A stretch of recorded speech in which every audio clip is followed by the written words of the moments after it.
Chapter 250. On the 18th of November, the famous Battle of South Shore, officially known as the Battle of Hillsbrad Hills, broke out. Unlike the previous battles between humans and orcs, where they lost in the field and were forced to defend passively in every large-scale defensive battle, this time, they successfully lured the enemy into the trap and entered the carefully selected battlefield of South Shore. Every Alliance general was extraordinarily excited. The intelligence had come back. The Horde army had assembled on the ships, and according to the direction, their destination was South Shore. There was no way to lie about this. Duke's Naga could not possibly guard the coastline of hundreds of kilometers of wetlands without any loopholes. This was something that could not be guarded by any means in this era. The march of the army was different. When a large number of ships were pushed from the beach into the sea, the Alliance generals knew that the war was coming. One day later, the orcs would come. Duke pressed his palm on the huge map in the command center and said loudly, "This time, the name of the battle is Orc Blood." Orc Blood? A simple and straightforward name. The proud soldiers and generals from the Seven Kingdoms all fell into a murmur as if they were possessed. Soon, an indescribable feeling of fear spread through their bodies and went straight to the deepest part of their minds. It shook violently, resonating with the armor on their bodies and the long swords in the scabbards at their waists.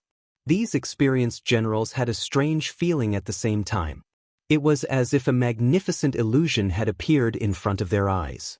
On the battlefield that had been burned to ashes, countless green-skinned corpses were strewn all over the place. Every corpse was so ferocious and cruel, but their unwilling souls could only continue to vent their anger by roaring in the desperate hell. The generals could not think of any other name more suitable for this battle after hearing the name Orc Blood from Duke's mouth. Even if this was not the final battle between the Alliance and the Horde, it was still very exciting to let the enemy's blood dry. They even felt that because of the name, the success of the battle was inevitable. Of course, this was just a momentary illusion. Not to mention the Stormwind Kingdom's army that had experienced the defense battle of Stormwind City, just by seeing with their own eyes that even the corpses of the orc laborers had the physiques of the strongest human soldiers. The generals of the Alliance knew that the road ahead would be extremely difficult. There was no such thing as a casual victory. Every victory, even with such an overwhelming advantage, had to go through several life and death ordeals. The expressions on their faces quickly changed from excitement to seriousness.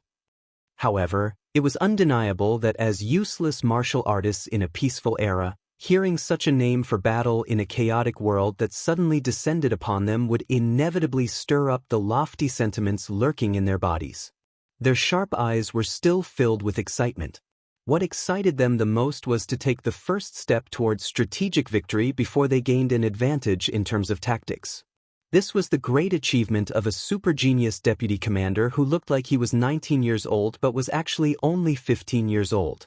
In a sense, they were standing on the shoulders of giants. "Please let me, Haas's Eagle Knights, be the vanguard." "Stop joking. This is a defensive battle.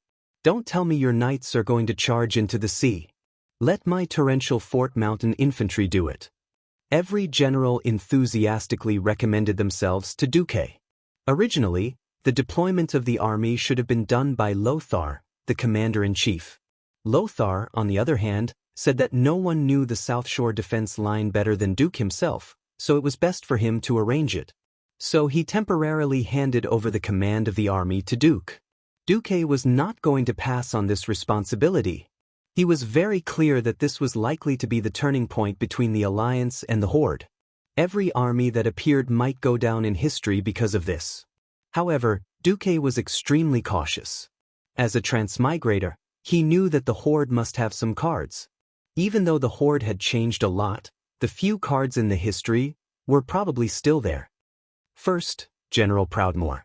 Duke directly called out his rank. It was rare for King Dalen Proudmoore to stand at attention. Except for the 4th Fleet, which is cruising in the waters opposite the West Beach, all fleets set up pocket formations in the waters opposite South Shore. All light transport ships are to be sent over. Before we receive the signal, we must let go of 60% of the large transport ships with metal plates. Once we receive the signal, kill them at all costs. No problem. General Dalen was heroic. Duque turned his head and scanned the Alliance generals from left to right. Finally, his gaze landed on Mograine and Abendis. General Mograine, General Abendis, can I trust your Scarlet Crusade? The Scarlet Crusade will not retreat. Mograine roared domineeringly. On this obviously much younger face, Duque seemed to see the heroic image of him wielding the domineering semi-divine weapon, Ashbringer, to kill enemies in the future. Duque drew a line on the map. From the mountain to the west of South Shore, 5 kilometers to the west belongs to your army. I want you to defend the mountain to the death. Without the signal, no counterattack. Understood. In this era, army was a very general concept. A smaller army could only have 5 or 6,000 people. A bigger army, like Mograine's Scarlet Crusade, had nearly 30,000 people. The current Scarlet Crusade was far less crazy and twisted than in the future. They had excellent discipline and high morale. They were definitely the cream of the Lordaeron army. Duque sent them as the main defense force.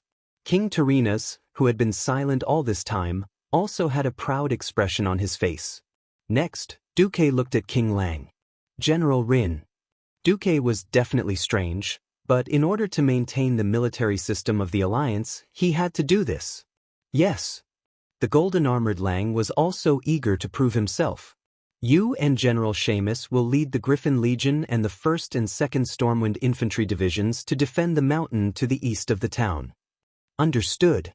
To be honest, Lang was a little disappointed. It sounded like Mograine, but one on the left and one on the right of South Shore. In reality, the Stormwind had the advantage in terms of terrain. There was also a relatively rapid river to the east of South Shore. If they attacked from the mountain, it would be no different than having an extra moat. Lang also knew that Duque wanted him to attack, but also to preserve the strength of the Stormwind. Considering the overall situation, this was the safest arrangement. Lang did not say anything. General Lothar, lead all the cavalry and prepare to charge along the designated route. When the time comes, all the enemies that enter the town will be thrown into the sea to feed the fish. No problem. Lothar was also very excited. Chapter 251. The sun was setting. A bright sword was inserted into the hilltop. In the field of vision, the tip of the sword was stabbed into the slightly yellowed meadow. The sharp blade, which shone like a pool of autumn water, reflected the vast sea, while the hilt of the sword blended into the endless sky. It was as if the sword had pierced through the entire world. The blue ribbon on the hilt with the emblem of a lion's head fluttered in the breeze, and the swaying elegance reminded one of a distant memory. The wise and deep blue eyes were squinting slightly, greedily absorbing the scenery between heaven and earth into his pupils. The middle-aged man was wearing a blue lion's head cloak with golden edges. Under the cloak was a shiny golden helmet, which symbolized the glory of an era as well as the shame of an era. A pair of large hands that had only recently become rough touched the top of the sword hilt, holding the sharp sword. He stood upright in the wind like a stone statue. Your Majesty, it's getting late. Andoin, guess what I'm looking at? King Lang smiled and turned around to ask his childhood friend, the former leader of the Storm Knights, and the current commander-in-chief of the Alliance. After crossing the sea, head forward, then southwest, then southeast, where Stormwind City is. Lothar was indeed worthy of being Lang's best friend. He easily guessed Lang's thoughts. Stormwind City is the land that we once risked our lives to protect. It's also our glory. When I knew that Stormwind City could not be defended, I thought that my sword and I would be destroyed there. However, for the sake of Varian, I'm still standing here, looking at my sword in a foreign land. Lang pulled the sword out of the ground. The sharp and tough blade did not show the slightest bit of damage even though it had been through such rough treatment. Lang raised the tip of the sword to the sky and stared at it quietly. A timid voice came from behind Lang and Lothar. Father, are you saying that I've tarnished your glory? No, it's not like that, Varian. True glory is never a person or a person's private property. Lang retracted his gaze. The storm golden sword that symbolized royal power and glory looked extremely slender and sturdy in the setting sun. It was as if the sword was supporting a part of the world. Lang sheathed the sword and walked over to his lover and child. The queen gave Varian a gentle push, allowing the young Varian to step forward. Lang caressed Varian's head lovingly. His loving gaze seemed to have traveled through time. 1,000 years ago, when the last son of Thoradin the Great was abandoned in the ruins of the Torrent Castle by the arrogant nobles who were eager to go to the rich land of Lordaeron. The late king of Stormwind brought his son and led the abandoned poor people across half of the continent to the valley where Stormwind City is now. The late king made a vow. I swear to protect my people, to keep them away from hunger and cold, to keep them away from killing and strife, and to keep them away from the arrogance and greed of the nobles. Lang's voice was deep, but there was a strange sense of emptiness that made everyone feel as if they had traveled through time with his voice. The late king did it. He forged the glory of Stormwind in his own way. He also used his own way to tell the later generations what glory was. Before he died, he also issued an imperial order for every noble in the new kingdom to follow the spirit of chivalry, to be humble and devout, full of glory, not afraid of sacrifice, brave and resolute, compassionate and honest. That was how Stormwind came to be founded, with military might and the tradition of inheriting titles through military merit. It's a pity that most of the nobles in Stormwind have forgotten all of this. Hence, I'm more willing to see the fall of Stormwind City as a punishment from our ancestors for losing our glory. The young William nodded as if he understood. Fortunately, when the people of Stormwind were at their most desperate, I still had your Uncle Anduin and the unparalleled genius Duque to help me. This gave me the opportunity to make up for my mistake and recover the lost glory of the kingdom. My personal glory is no longer important. My only hope is that the descendants of Orion will not forget their original intention and pass on the glory of the late king. As long as I can do it, I won't have any regrets even if I die. Father, you will. You will see the day when Stormwind City is restored, William said with absolute certainty. I hope so too. However, your Uncle Duque and I will eventually grow old. When that time comes, it will depend on your and Brother Duque's hard work. The young prince nodded vigorously. Looking at the sea, Lang's vision seemed to penetrate the horizon and reach the huge transport fleet that was traveling at high speed on the sea. It all depends on tomorrow. Don't worry, there's you, there's me, there's Duque. Whether it's Stormwind City or the Alliance, we are invincible. No one would have thought that just a day ago, at the wetland, at the gathering of hundreds of thousands of orcs, someone would say something that was almost the same. Orgrim Doomhammer stood on a high hill. In his vision, hundreds of thousands of orcs stepped on the muddy ground. There were so many beastmen that it looked like a bright green ocean as far as the eye could see. This ocean breathed together, enjoyed the victory together, and enjoyed the same fate. Every orc was looking forward to Orgrim's speech. In the eyes of the orcs, even though there was still the last iron furnace fort that had not been conquered, everyone believed that it was only a matter of time before Kilrog Deadeye's Bloodring clan dragged those damned dwarves out of the cave and killed them. They had completely conquered this continent. Although there was better prey and more fertile land here than in their homeland, it was still far from enough to accommodate all the clans. In the eyes of the orcs, this was only enough for 3 large clans to thrive.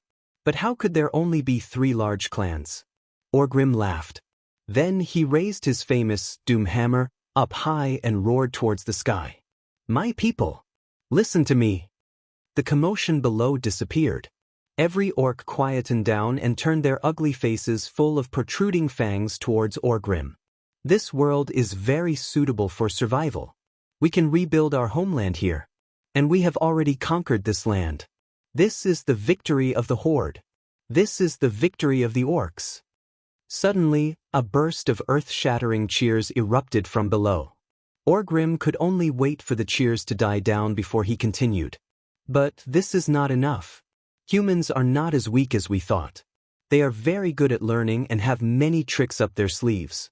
Every time they lose, they will become stronger to deal with our axes and hammers. Even though we have chased them out of this continent, they are still trying very hard to take back what once belonged to them.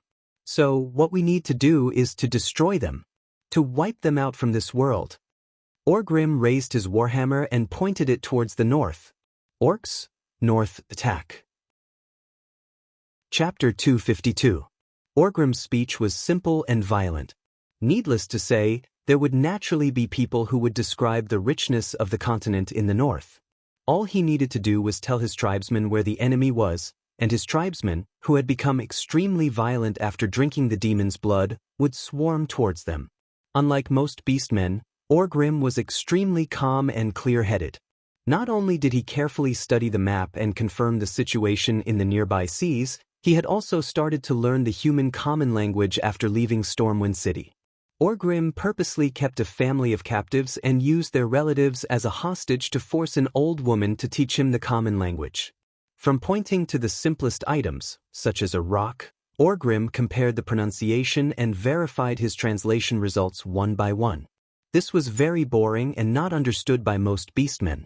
However, in this crossing of the sea, Orgrim produced the corresponding results. He had seen the route of the transport fleet on a captured military map. He was very clear about the power of the huge human warships on the sea. The rumbling of the cannons could easily send more than 10 beastmen flying at the same time. The beastmen did not have the slightest ability to fight back on the sea. Therefore, Orgrim's chosen route was to start from Paladin Bay on the other side of the wetlands and head northeast to reach the shallow waters with quite a lot of underwater reefs. Then he would follow the sea between Rapids Fort and Tangarock and head north all the way to the eastern beach next to South Shore. This way, he could allow the main force to avoid the most powerful human fleet on the sea. Orgrim considered the Murlocs and Nagas who worked for the humans, but he felt that there were too few of them to be a threat to the Horde. He did not intend to allow the main force to land on the eastern beach because the mountains there were more steep and the entire beach was covered by the humans' arrows and ballistae. If they landed there, even a victory would be a Pyrrhic one. The western coast of South Shore was different. There were more rocks on the coast, which was convenient for concealment and cover. There were too few people with brains in the Horde. Orgrim could only personally calculate the time of departure and arrival. His calculations were very accurate. If there were no accidents along the way, then the first batch of transport ships would arrive late at night. After the decoy fleet, the main force would land around 4:30 in the morning. As long as the main force could successfully land. When the main force of the Horde reached South Shore, it would just be morning. The warriors of the tribe would have a whole day to deal with the humans. Orgrim believed that with the beastmen's unparalleled stamina and endurance, even if the weaker humans could defend themselves for a while, they would be worn down and destroyed after a few hours. Orgrim firmly believed that. In fact, on the Alliance's side, General Dalen, who had already led his fleet out to sea, slammed the table and cursed when he heard the time it would take for the Horde to pass the sniper position. Doesn't this make our entire fleet into mascots at sea? Dai Lin felt irritated as he looked at the dark sea through the monocular. The orc leader is obviously not a brute who only knows how to charge. You've met your match, Dai. It was a beautiful lady with long blonde hair and long pointy ears. She stood beside Dai Lin. This was a position that was closer to Dai Lin than the guards of the royal family. All of these indicated that this elven mage had a special status. Indeed, this high elf mage's name was Gina Goldsword, and she was King Delen's lover. This was an almost open secret. Is there any news? Yes, your favorite little Duque sent a message. He said that the plan remains the same. Dai Lin suddenly calmed down. He was very sure that Duque had a special way to change the situation. In this era, unless the ships were less than 100 meters apart, there was no such thing as a night battle. Since Duque told him that the plan remained the same, he would wait for that opportunity. It was late at night, and the moon was shrouded in dark clouds. Looking out over the dark sea was a very boring task. Many new lookouts would fall asleep in such a situation. But no one could sleep tonight. All the Marines were told that they would be engaged in an unprecedented night battle. This determined that the powerful Kor Dyla's fleet would either gain nothing from this battle and be left to the side, or they would be promoted to become hunters of the night. The huge fleet was arranged in a straight line parallel to the distant coastline. This was the best choice for maximizing the fleet's firepower against an opponent who could not fight back. The helmsman stared at the stern lights of friendly ships not far ahead, carefully maintaining a distance and formation. In the distant darkness, the first reflection appeared. This quickly attracted the attention of the lookout and Admiral Dai Lin. Then, more blurry light spots appeared in the darkness. Like slowly rising fireworks, milky white light balls floated high into the sky. In just a few seconds, the surface of the sea lit up even more brightly, illuminating a large part of the coastal area near the coast as if it was daytime. Light spell? Why is it there? Dai Lin was not a mage, so he was not too sure. The High Elf Mage, Gina, left.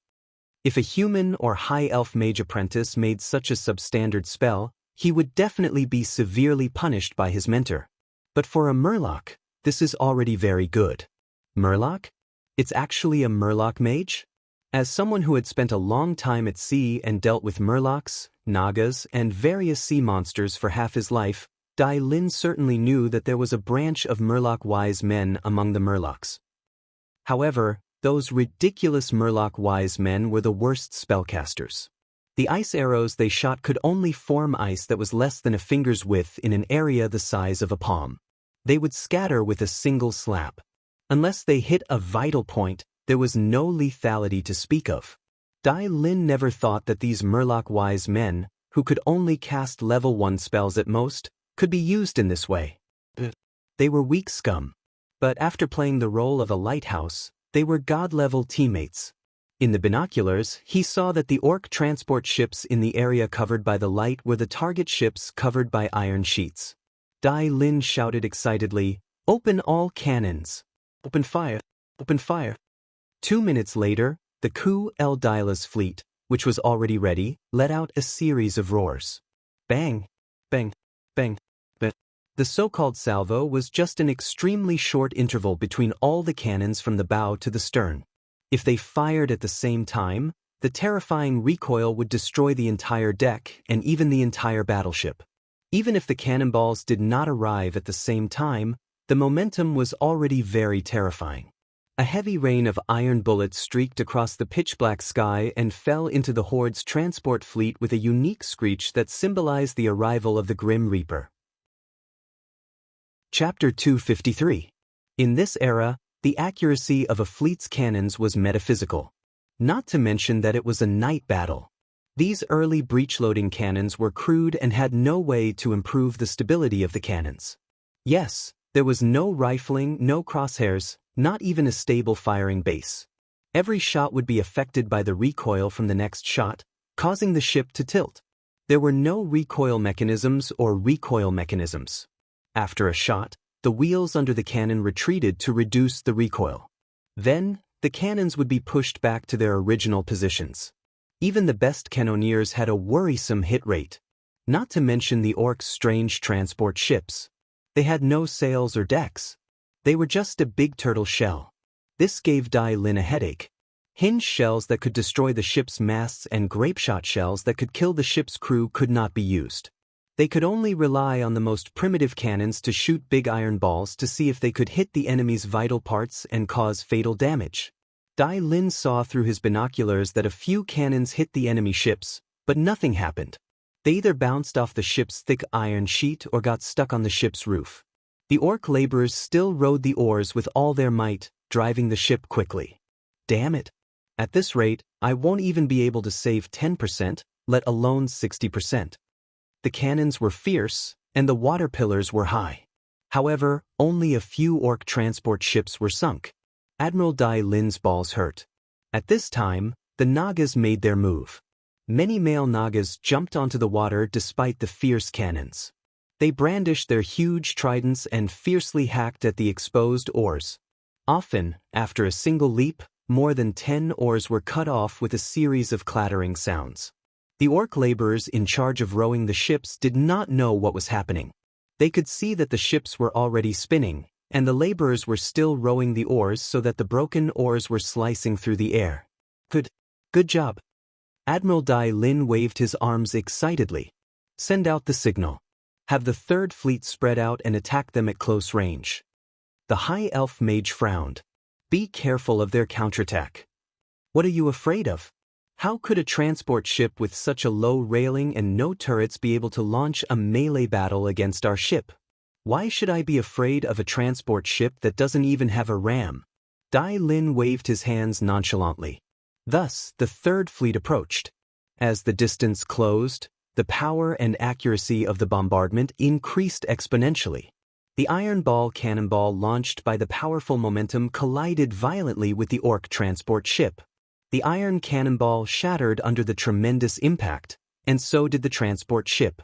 At this time, the moon suddenly emerged from the clouds. Under the bright moonlight, one could clearly see the metal pieces and wood shavings flying in the air from the explosion. The dazzling light produced by the explosion announced the arrival of death. The cannonballs aimed at the ship's waterline were the most dangerous and brutal. Even if it didn't hit the target directly, a misfire near the ship's waterline would very likely cause the hull of the orc's inferior transport ship to crack. One after another, the huge metal transport ships began to sink. From the clamor that reached the sky, one could tell that every metal transport ship was filled with orc warriors. Perhaps on land, these warriors were omnipotent warriors who could charge forward bravely even after taking a dozen arrows. But in the sea, they were nothing. They were no different from weak babies. When the hull tilted, most of the entrances and exits could not be opened. The deck was originally covered with iron to increase the ship's defensive capabilities. This greatly increased the survivability of the people inside when the ship was not sinking. However, when the ship sank, it became a huge coffin. He led nearly 1,000 orc warriors and slowly sank to the bottom of the shallow sea. Ha! Ha! You want to play naval warfare with our Kultiras? You bunch of green-skinned creatures are not qualified. Dai Lin laughed heartily. He even pulled Gina Goldsword over and gave her a kiss. In his field of vision, at least a dozen giant iron orc transport ships began to sink. More than 30 transport ships had lost their motor power because their oars had been broken and were floating or spinning on the surface of the sea. I've reported the situation to the deputy commander. The deputy commander has urgently informed your majesty that your fleet needs to retreat. Beware of the horde's desperate attacks. Beware of what? Beware of these transport ships with low sides, no towers, no ram, and no long-range weapons? Isn't he underestimating our Kultira's fleet? Dai Lin suddenly thought of something. He wants his storm fleet to get some military merits too, right? I'll let them do it later. At this moment, it was as if the heavens wanted to slap him in the face. Dai Lin had successfully demonstrated what it meant by extreme joy turning to sorrow. Thousands of small and medium-sized transport ships suddenly rushed out where there was no light from flash. The biggest difference between these ships and the previous transport ships was that the bow of these ships was equipped with the sharp horn of some kind of huge creature. It was not a standard ram, but it was not much different if it was used for one-time use. General Dai Lin's face instantly turned pale. Retreat! Let the third fleet retreat. Dai Lin ordered in a panic. But it was too late. Even though the moonlight was good, when they discovered the swarm of small ships, Kultira's fleet could not do anything. Compared to the light boats that used oars, the sails of Kultira's were too slow in both turning and in speed. The result of their clumsiness was that the ships at the front were all surrounded by the horde's small ships. The horde's small transport ships crashed into Kultira's fleet. Then, a scene that left the people of Kultira's dumbfounded happened. The roofs of the transport ships were lifted off. They were not opened like loose leaf, but like a piece of cloth covering them. A bunch of orcs used brute force to flip the roofs that weighed who knew how many tons into the water. Then, without even using grappling hooks, they climbed up the ship's outer wall and onto the deck. Of course, their climbing was resisted by the sailors. Most of the orcs were blasted into the sea before they could climb up. Those that did not know how to swim would often drown. However, as more and more orc transport ships participated in the siege, General Dai Lin, who was a few hundred meters away, watched in shock as the warships of the Third Fleet were attacked one after another. Usually, a warship would be attacked by more than 10 small orc boats. When more than 10 bright green figures appeared on the deck, Dai Lin knew that the ship was finished. Retreat! Retreat quickly! Dai Lin closed his eyes. After painfully abandoning the third fleet that was mired in a chaotic battle, Dai Lin led the remaining ships and seriously depleted the tribe's forces with a mid-range bombardment that was very artistic and had a sense of distance. The Horde's fleet had achieved their goal. Under the heavy bombardment, they continued to sail towards South Shore. Chapter 254. South Shore was a small port town. Its size could not compare to any other port on the continent. Needless to say, Booty Bay or the deep-water harbors of the future, such as Storm Port and Menethil Port. However, with Duquesne's help, it became the busiest port in the entire northern continent after the refugees arrived at Stormwind City. At first, there was only a small wooden pier, but now there was a huge stone pier. It was no longer a place for civilian fishing boats, but a port for both commercial and military purposes. South Shore went from dark at night to a place where it was unsuitable to go out to sea unless there was a storm. Every day, from dawn until the moon rose above the sea, there was no rest. Merchants shipped goods from various ports, not just from the northern continent. Under the temptation of money, the goblins of Booty Bay risked their lives to deliver the goods that Duke ordered from them. Tens of thousands of people worked day in and day out, not to accumulate wealth for this port, but for the survival of the hundreds of thousands of refugees, as well as for the upcoming battle. Late at night, there was still an hour before the first rays of dawn appeared. The sea on the other side of South Shore was calm and tranquil, and there were only sparkling waves on the pitch-black surface of the sea. If the officers had not started the pre-battle mobilization, if the soldiers had not gone to bed early, been woken up early, put on their armor, and waited in the bunkers and trenches on the mountain, everyone would have thought that the battle that was about to happen was just an illusion that would never come. South Shore's command center was brightly lit. Most of the kings were not used to waking up in the middle of the night. For the older kings, Zeon, Tyrrhenas, and Eden, the impact was even more obvious. Most of them served refreshment drinks at hand. Duque sat on the seat that originally belonged to Lothar. He was the commander of this battle. Duque gently held his chin with his left hand and spat out 2 words through gritted teeth: "Ring the bell." Windsor was a very responsible soldier, and he would not miss Duque's order. He waved his hand and shouted, "The enemy is here. Enter the first phase." The clear and sharp bell rang next to the command center. Soon, the bell rang quickly, and more bell rings echoed around the entire South Shore like echoes. The 2 hills on the east and west sides of South Shore were in an uproar. It was as if the hills were the legendary guardians of the shadow elves, the mountain giants. The faint shouts of officers could be heard in the wind. They seemed to be scolding the soldiers who dared to doze off. "Flare!" Duque was a man of few words. The order was quickly passed down, and soon, a cannon sounded from the eastern hill of South Shore. A dazzling red ball of light was shot into the air. It was only then that the leaders of the Alliance who were holding binoculars saw that countless small black shadows had appeared on the surface of the dark sea in the distance. It was much smaller than the warships they were used to seeing at the South Shore port. Compared to them, these small transport ships were like a bunch of leaves scattered on the water. However, these shadows that resembled leaves rapidly grew larger in everyone's field of vision. In just a moment, the shape of a ship appeared in their field of vision. The mages on the 2 sides of the hills released a large number of illumination spells. Countless white balls of light began to rise tens of meters above the beach, illuminating the entire beach as if it was daytime. The Horde's transport ships came. They did not slow down at all and crashed straight into the rocky eastern coast.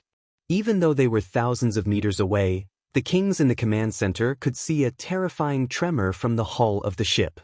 In their trance, they could even feel the wooden bottom of the boat wailing and the big iron nails on the deck struggling, making a sound that made their teeth ache as they escaped from the wood. Countless black shadows emerged from the ship. With the help of the light, the human guards on the shore quickly saw their enemies, the orc laborers. They did not wear armor and held the crudest mallets or primitive stone axes. Under the shouts of the few orc warriors, they somewhat foolishly charged towards the hills not far from the shore. First archer team, fire at will. Second archer team, get ready. It was not worth it to use up the physical strength of the archers to deal with the enemy's cannon fodder. However, High Lord Mograine of Rotterdam knew that the main characters today would not be the archers of Rotterdam. And according to the unparalleled deputy commander, after the archers used up their physical strength, there would be at least 3 hours for them to rest and recover. Just as Mograine glanced at the special seat on the top of the hill, the sound of bowstrings vibrating could be heard. The arrows were very accurate. Even if they could not hit the enemy's vital points, they would basically hit the enemy's body. Not bad. Servanas, who was bored to death in the special seats, commented.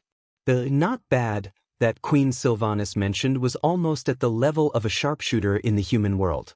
The shooting skills of the archers of the Rotterdam Kingdom were all accumulated through countless times of shooting practice. They had started training at the age of 18, and most of these archers had more than 5 years of training.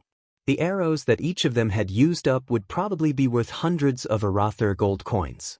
After coming here, Mograine had been depressed for a long time when he found out that the arrows of ordinary archers were useless against the orc warriors. The more lethal javelins were the way to go. Luckily, Duque had informed him that the archers could still be used on the enemy's cannon fodder. Regardless of whether this was recycling, at least the gold coins were used on the orc laborers. After a dozen breaths, the beach regained its peace. The laborers, who only had loud voices, were quickly shot by many arrows and died on the shore. More and more transport ships came ashore. The archers started to get busy. Their arms were sore from shooting continuously. Finally, the first batch of laborers started to fight their way to the front of the hill. General Abendis shouted, "Raise your spears, raise your shields, attack!" In front of the bunker at the bottom of the hill, the soldiers were already ready. They formed a long line of defense. Perhaps this was not enough to defend against the huge number of orc warriors. However, if it was used to deal with the laborers, it would be more than enough to let the new soldiers see some blood. Now, they waited and formed a sturdy shield wall with spears sticking out. There was no strategy to speak of. The scattered orc laborers who were attacking fiercely crashed into the shield wall. The shield wall was not damaged at all. Every laborer was stabbed to death. Chapter 255. The battle with the laborers was easy. Apart from the real blood, it was no different from using spears to stab scarecrows in training. Some soldiers were already teasing, if the so-called warriors of the Horde are all like this, our team can kill 10,000 of them. Just then, after the second round of illumination, Abendis discovered that a huge transport ship had begun to rush ashore, and many taller figures with obvious armor appeared on the shore. The main force of the orcs was coming.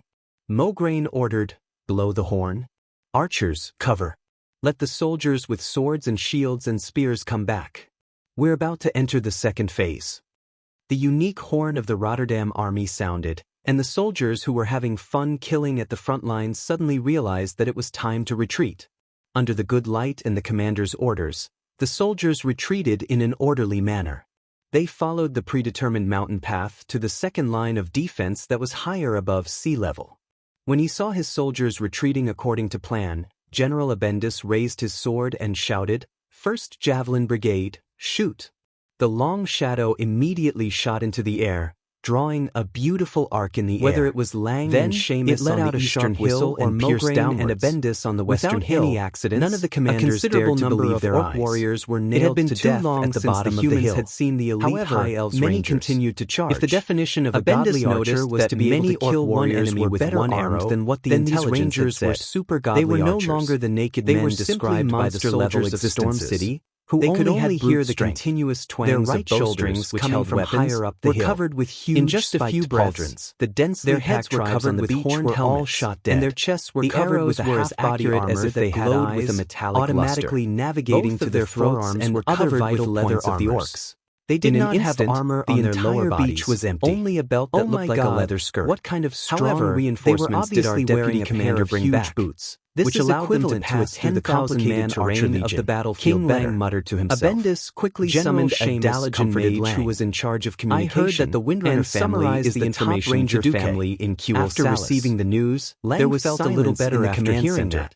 General Seamus was right about this. Gentlemen, the Windrunner family's rangers were that our enemies are a group of intelligent creatures that can evolve. Looking at the entire human world, at this lame joke, the high elves, it was not even funny the more powerful night elves. Glanced there was at the no exquisite that could compare to the Windrunner family's archers. It was perhaps the legendary mysterious army Aurelia that belonged to Savannah's that it's their rangers could compare to the Windrunner family's rangers. Could finish his sentence. However, two voices of the tribes were not only in their powerful individual combat power, it was the voice of also in their terrifying numbers. When they found that there were more and more ships anchored on the western coast, the earth-shattering noise on the beach decisively ignored the orders from their superiors and began to rush their ships to any place that could be anchored. For example, the eastern beach, which had higher mountains and was better defended by humans. Another example was the harbor of South Shore itself. When the first light of dawn broke, the main force of the Horde's beach landing battle finally arrived. The gigantic iron ship crashed into the stone pier with a loud bang, causing the entire pier to shake. Duke saw through his binoculars that the deep water port that he had spent a long time building was smashed into by the group of bastards, and the sky was filled with flying rocks. Duke wished he could kill all the orcs. Damn it, my secret stash. Duke muttered in his heart. On the other side, Turayan was also muttering, in the name of the holy light, they are too ugly. Even though Lothar and Duke had described them before, it was still a far cry from seeing them with his own eyes. He did not know if the stronger the orcs were, the uglier they were. Turayan, who had personally witnessed the death of the tribe's laborers, had originally thought that the Horde's warriors were about the size of burly humans, with light green skin and two huge tiger teeth in their mouths. Now, Turayan realized that he was completely wrong. The real warriors of the tribe were taller and more burly, and they looked even uglier. They had bright green skin and red eyes that were even redder than a rabbit's. And those huge fangs that could not even be covered by their lips. Turayan swore that he had only seen something like this on a wild boar. But wild boars did not walk on 2 feet, nor did they carry huge heavy weapons, nor did they wear heavy armor. Duque pretended to observe with his binoculars, and then said the answer that was marked in the system notification, "All right, generals, I have good news and bad news." Everyone immediately pricked up their ears. The good news is that the Horde is finally willing to put in the main force. Lothar, you can consider calling back the reserve troops that were stationed outside. Lothar smiled slightly. To be on the safe side, Lothar divided about 1/3 of the troops that had been gathered in South Shore and placed them in the middle of the Hillsbrad Hills, which was probably the inland area between South Shore and Atonement Island. Lothar did not comment on Duque's suggestion, because if they called back the reserve troops, they might not be of any help. If they did not call back the reserve troops, they could still be used as insurance. At most, they would receive complaints from 1 or 2 kings that their troops could not do anything. Lothar smiled and asked, "What about the bad news?"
Chapter 256. It's the Warsong clan from the tribe. They're not just good at fighting, they're quite good at it. What we need to pay attention to is the roar of their chief, Grumhel. He's a top-notch person, especially you, Commander-in-Chief Lothar. I don't want the Commander-in-Chief of the Alliance to be at the front. I know you're good at fighting too, but there are so many generals around. As the Commander-in-Chief, do you have the cheek to steal the credit of your subordinates? Initially, when he heard Duque say that Grum was impressive, Lothar was really eager to give it a try. After hearing what Duque said, Lothar could only raise his hands to indicate that he wouldn't go to the front line. There was a silent commotion among the other generals when Lothar didn't take action. Pairs of burning eyes looked at Duque, eager for Duque to call out the name of a certain person or a certain legion. The current situation was like a predetermined victory. The only difference was whether the price paid was high. However, it seemed like it would be a great victory for now. Everyone yearned for victory. The kings, who had different thoughts in the first place, were even more eager for their legions to perform well in this battle, because it would affect their country's right to speak in the alliance.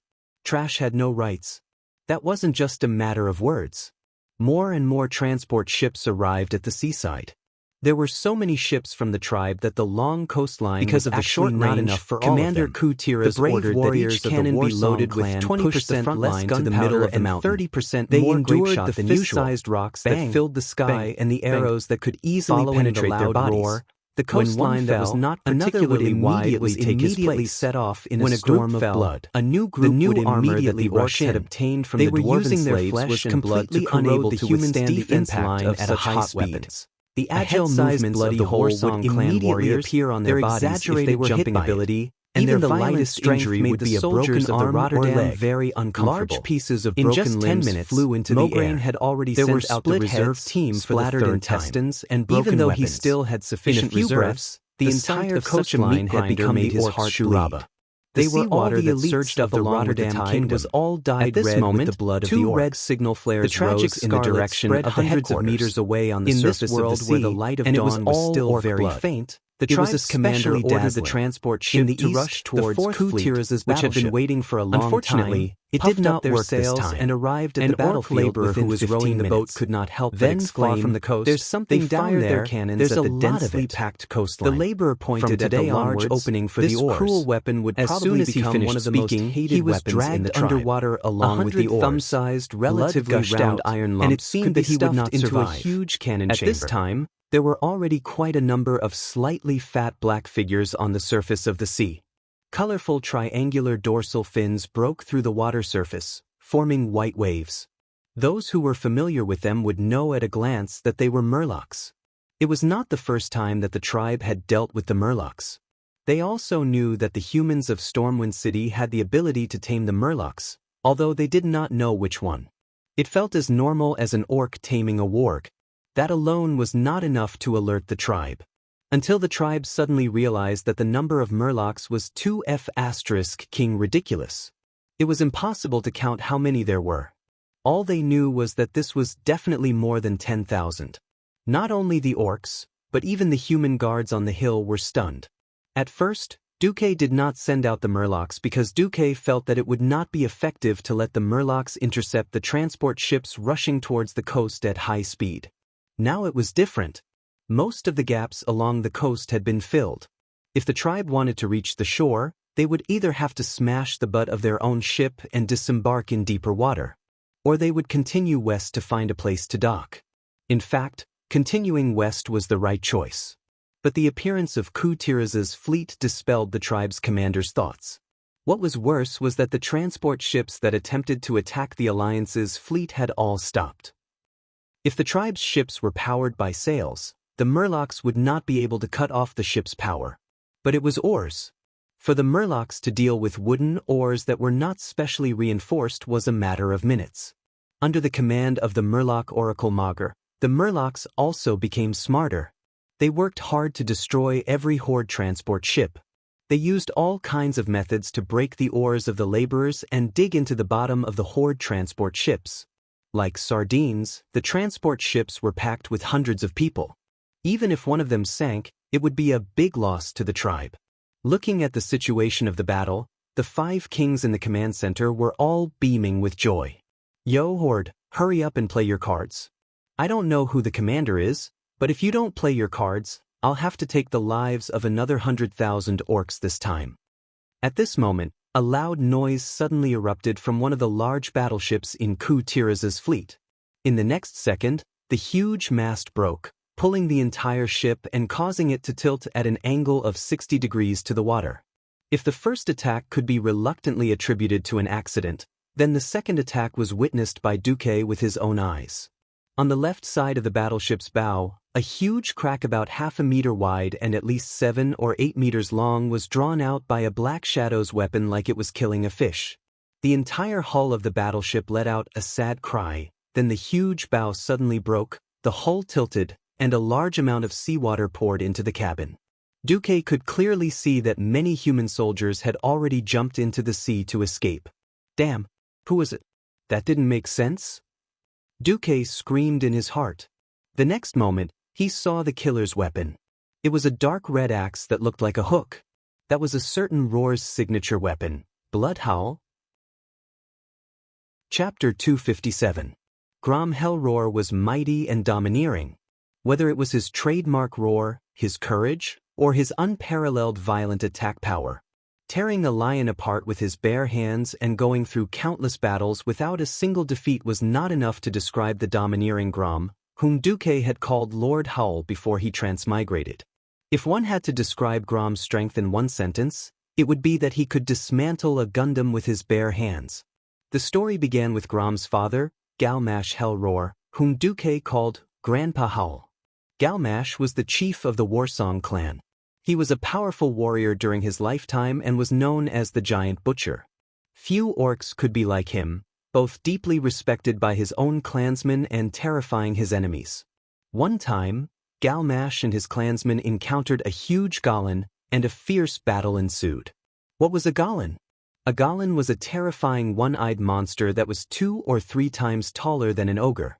Duque believed that only the one-eyed giants of ancient Greece before he transmigrated could be the prototype of this monster called Goblin. During the fierce battle, Galmash was caught by the Goblin. When his body was bitten to pieces by the Goblin's guillotine-like mouth, Galmash endured the pain and used the last of his strength to chop his battle-axe, Gorehowl, into the Goblin's eye before he died. When they fell, the first to die was the Goblin. After this battle, Gorehowl became famous everywhere and became the symbol of the Warsong clan's chief. Galmash eventually earned the surname Hellroar for his clan. The Hellroar clan was also very good at fighting huge things. For example, such a huge warship had been dismantled by Grom in a few moves. Were the tribal heroes really monsters? Although Duque wanted to push Lothar, who had the highest combat power on his side, and Uther, who had just arrived last night, to fight Lord Howl for 300 rounds, the problem was that this was AF * King naval battle. Could Lothar and Uther, who were fully armored, win? Don't be ridiculous. If these two powerful people drowned because of this reason, Duque would not be able to forgive himself. Just as Uther was about to step out and ask to fight with a fearless spirit of sacrifice, Duque said, "Hey, Aurelia, Servanus, do you hear me?" An echo immediately came from the wind. Aurelia awaits Deputy Commander's orders. Yo, there's finally something exciting to do? Duque cleared his throat and said, I want you 2 sisters to deal with the onion-haired orc chief who just tore down our warship. Yes, the one with the blood-red hooked axe. His name was Grom Hellscream, and he was one of the strongest fighters in the Horde. Don't be careless. I promise I'll kill him. Aurelia was as steady as ever. Sister, let's not compete in killing enemies. Those moving targets aren't that great. Let's compete to see who can kill more chiefs. This time, it was a voice that only Duque could hear. Duque was under a lot of pressure when faced with such an off-topic Queen Sylvanas. Uther couldn't help it anymore. He stepped forward and said, Deputy Commander, Uther and his silver hand request to fight. Duque glanced at Uther, who was much older than him, and said, I know your chivalry can't stand having a woman fight on your behalf. But I want to tell you, first, don't treat the sisters as weak. Second, unless you're very good at swimming in armor, leave it to the 2 sisters. Uther was quite annoyed by Duque, but as a noble paladin, He knew very well that Duque was not targeting him or looking down on his silver hand. It was just that Uther was as puzzled as the other generals. Why did Duque seem to know their abilities and specialties so well? From the beginning of the Battle of South Shore, Duque's formation had no flaws or problems. Not only could he predict the enemy, but he was also very clear about his own people. The problem was that Duque hadn't even visited their troops. Naturally, Duque didn't have time to explain to them. Or perhaps Duque couldn't explain at all. He'd arranged it according to which of them was more powerful in history. No matter what, the destructive power of a heroic existence was shocking.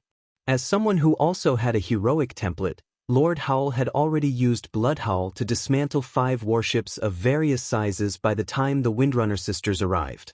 Grom didn't let his guard down at all just because the 2 beautiful elven rangers were dainty and delicate. On the contrary, his instincts towards the strong made Grom very nervous. It was as if he was a dragonfly skimming the surface of the water. His ability to jump over the transport ships and even the junk floating on the sea was beyond Grom's imagination. This level of agility was unheard of. Grom Hellscream felt a wave of disgust. This was the unique aesthetics of the orcs. The Windrunner sisters were as beautiful as goddesses in the eyes of humans, but in the eyes of the orcs, who loved broad shoulders, thick waists, and large hips, they were weak goods that couldn't give birth to strong children. Lord Howl's disdainful gaze made Aurelia the Great Demon King and Queen Sylvanas even more displeased. 6 nostrils and 3 heroes snorted coldly. It had to be said that this was a strange misunderstanding. It didn't matter. Only a dead enemy was the best enemy. This principle was applicable in every world. Since they didn't speak the same language, there was no need to greet each other. The Windrunner sisters and Lord Howl faced each other directly. They moved forward on the waves so fast that the naked eye couldn't keep up with them. The Windrunner sisters stood on the left and right. They shot a barrage of arrows while approaching Lord Howl at high speed. Grom grabbed a stack of shields hanging on the railing of the ship. He easily tore the ropes binding the shields. Chapter 258. Lord Howl's leap slash was unscientific. In a fantasy world with all kinds of special skills, talking about science was bullsh*t. It looked like a simple leap and fall, but whether it was going up or down, it had nothing to do with the acceleration of gravity. Bloodhowl's blazing red light shot into the sky. For a moment, it was like a scarlet sun had suddenly appeared out of nowhere. It was shocking and dazzling. The next moment, Grom, who held the axe with both hands, slashed down like a falling meteor.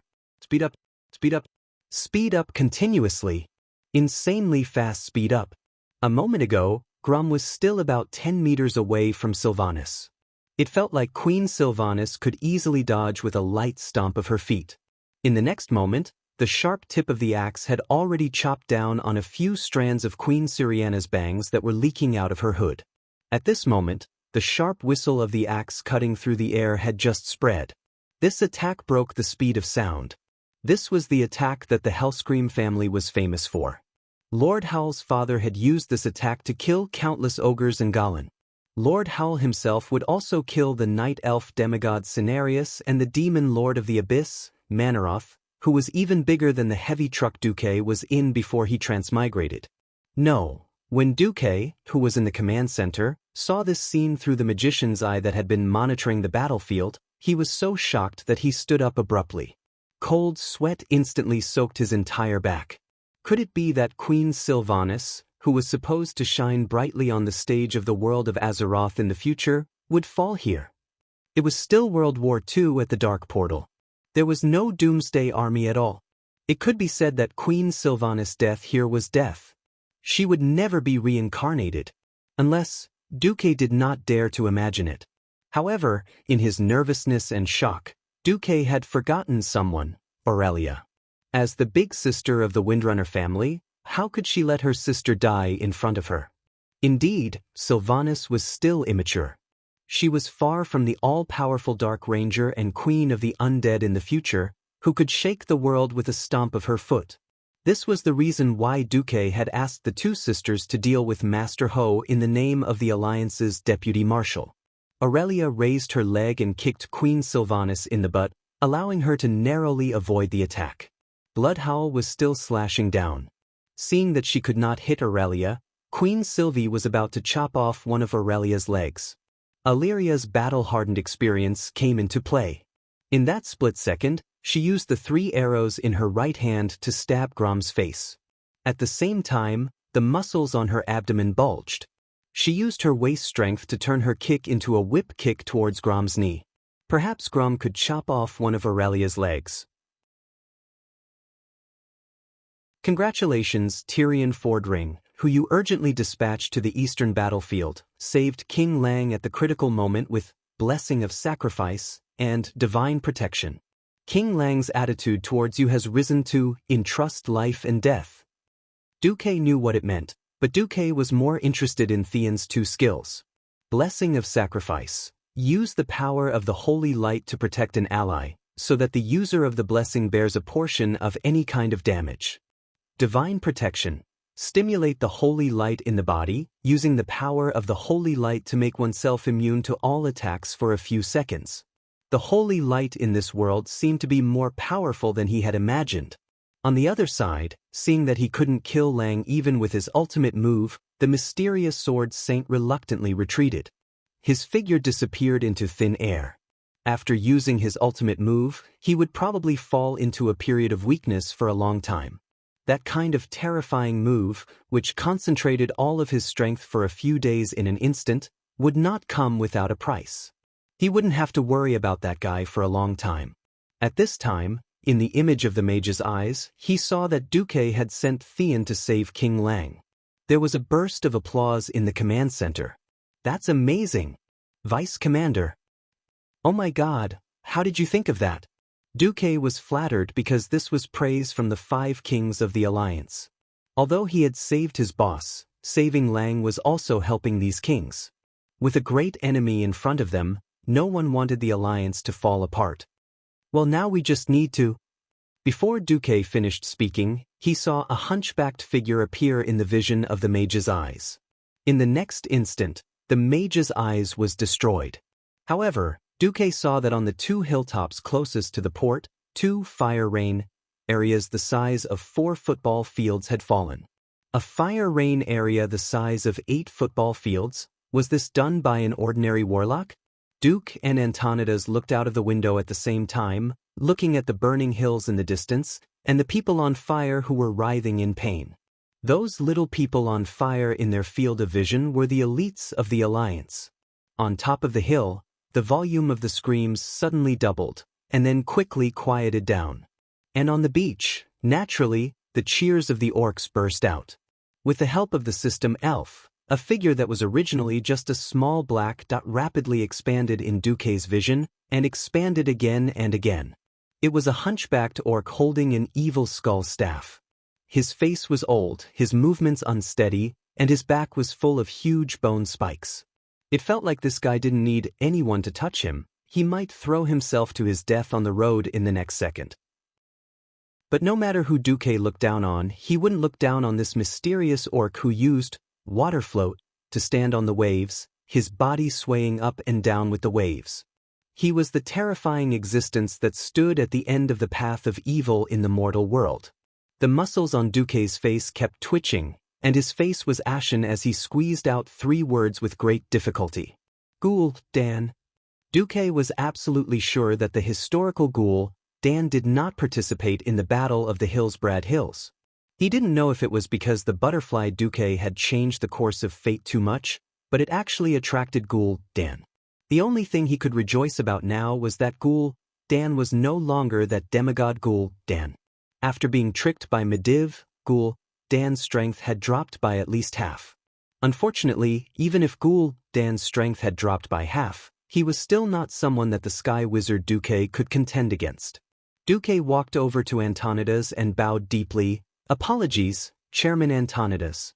The other party was once a demigod warlock, the strongest orc in the mysterious domain, Ghoul-Thin. Other than you, only Kuel Salis Sun King can contend against him. Facing the expectant gazes from all directions, Antonidas leaned on his staff and stroked his long white beard, his face filled with the pride of a strong person. Ha! The Dalajan will not refuse responsibility. The same goes for the Dalajan chairman.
Chapter 260. Duque heaved a sigh of relief when Antonidas agreed to fight. Ghoul Dan's appearance really made Duque feel like he was in a dog's den. Duque knew that a treacherous fellow like Ghoul Dan would not work for Orgrim wholeheartedly. However, there were some enemies in this world that even if you knew they wouldn't be serious, you still had to deal with them with all your might. This was a boss, this was power. Duque looked at Ghoul Dan's arrogant figure and bit his lips. After he was done with this, he really had to cultivate his strength properly. His strength had to match the situation. Duque knew that even as a Breaking Dawn wizard, he would not be able to survive an attack from hundreds of thousands of beastmen. Moreover, he was not one yet. Without the support of the Alliance, even if he had the strength of a god, he would still be overwhelmed to death. In the future, Antonidas had died here, as had the Sun King and Nastrian Sunstrider. Fortunately, Duque was not the one who had to face Ghoul Dan head-on today. Antonidas lightly waved his staff in the air. Without anyone seeing how he chanted an incantation, mysterious runes formed a long line in the air in front of them. 3 seconds later, this line was stretched open by some mysterious power, turning into an oval that allowed one person to pass through. On the other side of the circle of light was the empty gate of South Shore. That was the gate that connected the docks to South Shore. The beastmen were not idiots. They knew that if they did not get rid of the humans on the 2 hills and rushed into the town, they would just be sending themselves to their deaths. Under the scolding of the tribe's commanders, the beastmen all charged towards the hills. In the midst of the intense battle, there was an empty patch of land. The next moment, Antonidas appeared alone at the gates of the town. Oh, I didn't think there would be a human wizard who would dare to fight. Ghoul Dan muttered in the human language 200 meters away. However, he knew that Antonidas would hear him. Hee, I also want to know what kind of strength a demigod once had. Antonidas was old and shrewd. It seemed to be a compliment, but in fact, it was an outright insult. Ghoul Dan waved his magic staff and death ripples formed from the power of darkness spread out from the surface of the sea. Instantly, countless fishmen 100 meters away were hit. For a moment, the entire surface of the sea surged. Large amounts of blood and corpses were boiling and roaring like boiling water. Ghoul Dan's face was black as he coldly replied, I can kill you even with half of my strength. Come. Antonidas beckoned. Without further ado, the 2 men's spells collided in midair. At that moment, the whole of South Shore, with the dock as the boundary, flashed with elemental light of different colors. On the side close to the town, fire, ice, and arcana runes of 3 different colors appeared densely. With the dock as the boundary, the side close to the sea flashed with overlapping crimson flames and black shadow magic formations, and they also contained a large amount of mysterious and evil aura. 2 completely different scenes occupied the center of the battlefield, completely enveloping the whole of South Shore and spreading in all directions. The next moment, the spells that poured out from the magic formations around the two men collided. The destructive flames and bone-chilling ice collided fiercely in midair. The ice shards and the aftermath of the flames formed a terrifying steam that roasted any creature that tried to get close to it. The evil shadow arrows were scattered by the fireballs, dyeing the nearby grass black, and the vitality of all the plants and animals that came into contact with them instantly withered. The aftermath of the scattered flames was not inferior in any way. It easily burned everything that could be burned. The azure arcane radiance violently shot at the curses that were mysteriously drifting over, rendering the warlock's most mysterious pain attribute curses useless. The battle between these two was even more terrifying than the battle of 10 wizard squads. The shockwaves of the fierce battle easily swept through the town. Duque had long since decided to make South Shore the main battlefield, and he had long since moved the residents away. However, seeing these two freakishly powerful people fight, Duque was still overwhelmed with shock. After all, this was not even Ghoul Dan at his peak. Even now, Ghoul Dan still had to use more than half of his power to maintain the darkness portal. In other words, Ghoul Dan had used less than a quarter of his power to fight Antonidas, one of the two Breaking Dawn wizards in the world of Azeroth, to a draw. At this moment, the whole of South Shore, as well as the places between the two hills, seemed to have encountered a terrifying natural disaster. It was a combination of a tornado and an earthquake. The brick and wood houses on both sides of the main road above the town collapsed like dominoes. Huge trees were thrown into the air by the powerful shockwaves, but before they landed, they would be bombarded by 2 or 3 different kinds of magic. Duque saw with his own eyes the top half of a tree being burned, the bottom half frozen, and finally turned into powder by the shadow arrows. Antonidas raised his staff, and the sea around Ghoul Dan was instantly interwoven with a blue magical radiance. In less than half a second, nearly 100 giant water elementals with 2 thick arms and their upper bodies in the shape of an inverted triangle suddenly appeared from the sea. These water elementals did not say anything, and directly shot over 100 frost arrows at Ghoul Dan. Ghoul Dan also waved his hand, and dozens of dark blue inverted triangular, blue fatties appeared beside him. These strange demons that came from the void used their huge bodies as the best magic shields. Not long after, Krasis opened a portal and hurried back. The orcs were not stupid. After their several charges were repelled, no matter how stupid they realized that with so many people crowded on the coast, sooner or later they would be wiped out. They gave up the blind attack and seemed to be waiting for something. Duque's pupils suddenly shrank to the size of a needle's eye. It's here. It's finally here. Duque stood up and slammed his hand on the table. Pass the order. All cavalry regiments are ready to launch a countercharge against the enemy along the established route. All reserves are to enter combat positions, with the spear team and the javelin team as the main force. It was finally their turn. In the command center, a group of tough generals had been waiting impatiently. If it weren't for Duque's magnificent command, suppressing the tribes time and time again, maybe some kings would have protested. Now with Duque's order, more than half of the people in the command center left. As he walked down the hill, Uther was a little puzzled. General Lothar, are we going to counterattack from the ruins of South Shore to the coast? I'm still wondering about this order. Are there any cavalry on the tribe's side? I don't think there's anything in the tribe that can stop your cavalry regiment and my silver hand. General Haas, the commander of Alterac, was also puzzled. It's even more strange on my side. They actually want my Eagle Knights to attack the enemy along the slope of the East Hill, which is not too steep. The Eagle Knights are indeed mountain knights, and they are also used to fighting in complex terrain. But I see that General Lang's infantry is also doing well. I can't think of a reason for reinforcements. Lothar smiled. It was an extremely sunny smile. Can you write 10 or 20 reports at the same time? No, Uther answered truthfully. How is that possible? Haas asked rhetorically.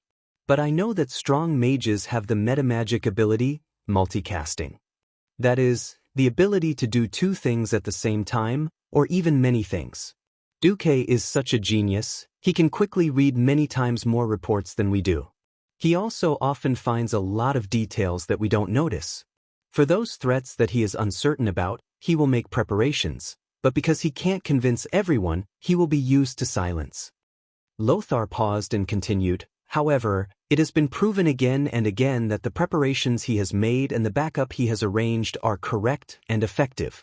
Even if I don't want to admit it, I have to admit that he is above me in terms of the overall situation and the art of command. If he were a melee professional, maybe he would be the commander-in-chief. What Lothar said was another fact of this era. People who regarded chivalry as the supreme tended to admire melee heroes more than the mysterious and unpredictable spellcasters. More people subconsciously believed that only those who fought head-on were real men. 10 minutes later, the signal to attack came. Many new creatures appeared on the coast, much taller than the orcs. Except for a few orcs who could be more than 3 meters tall, the orcs were generally about 2.5 meters tall. But these creatures could easily reach a height of about 4 meters. Ogres. These huge creatures joined the battle. They waved giant sticks that looked like uprooted trees. They roared and rushed up the hill. Bows and javelins were useless. Even if a dozen spears pierced the bodies of the ogres, they wouldn't be able to end the lives of these ferocious monsters unless they pierced their vitals. And every time the giant wooden sticks were swung, a bunker was smashed, and an entire row of shield soldiers was smashed away. The shield wall that the humans relied on to fight against the orcs became the biggest fatal weakness, which allowed the ogres to cause massive casualties with every blow. Apart from the ballistae and cannons on the top of the hill, there was nothing that could stop the march of these giant creatures. The soldiers were defeated by this powerful blow. The orc soldiers attacked through those gaps and quickly spread out, sweeping up the Alliance soldiers in the trenches. A group of figures wearing heavy cloaks and riding heavily armored warhorses appeared on the slightly dilapidated pier, each horse's eyes shining with dazzling red light. Chapter 262. The Eagle Knights led by Haas attacked the horde along the river at the foot of the eastern hill. Now that Antonidas and Gul'dan were no longer in the way, in order to attack the eastern mountain in a more comprehensive manner, many tribes first came to the riverbank and then took a detour to attack the mountain from the side. When the Eagle Knights arrived, the defensive line on the hill was already very tight. On the front line, Tyrion and General Tom could often be seen leading the reserves as firefighters to fill in the gaps in the position. From time to time, even Lang had to personally lead the troops into battle. The only good thing was that Stormwind's reserves were quite sufficient. It was just that the casualty ratio was shocking. It was under these circumstances that the Eagle Knights circled around to the flank of the horde attacking the hill.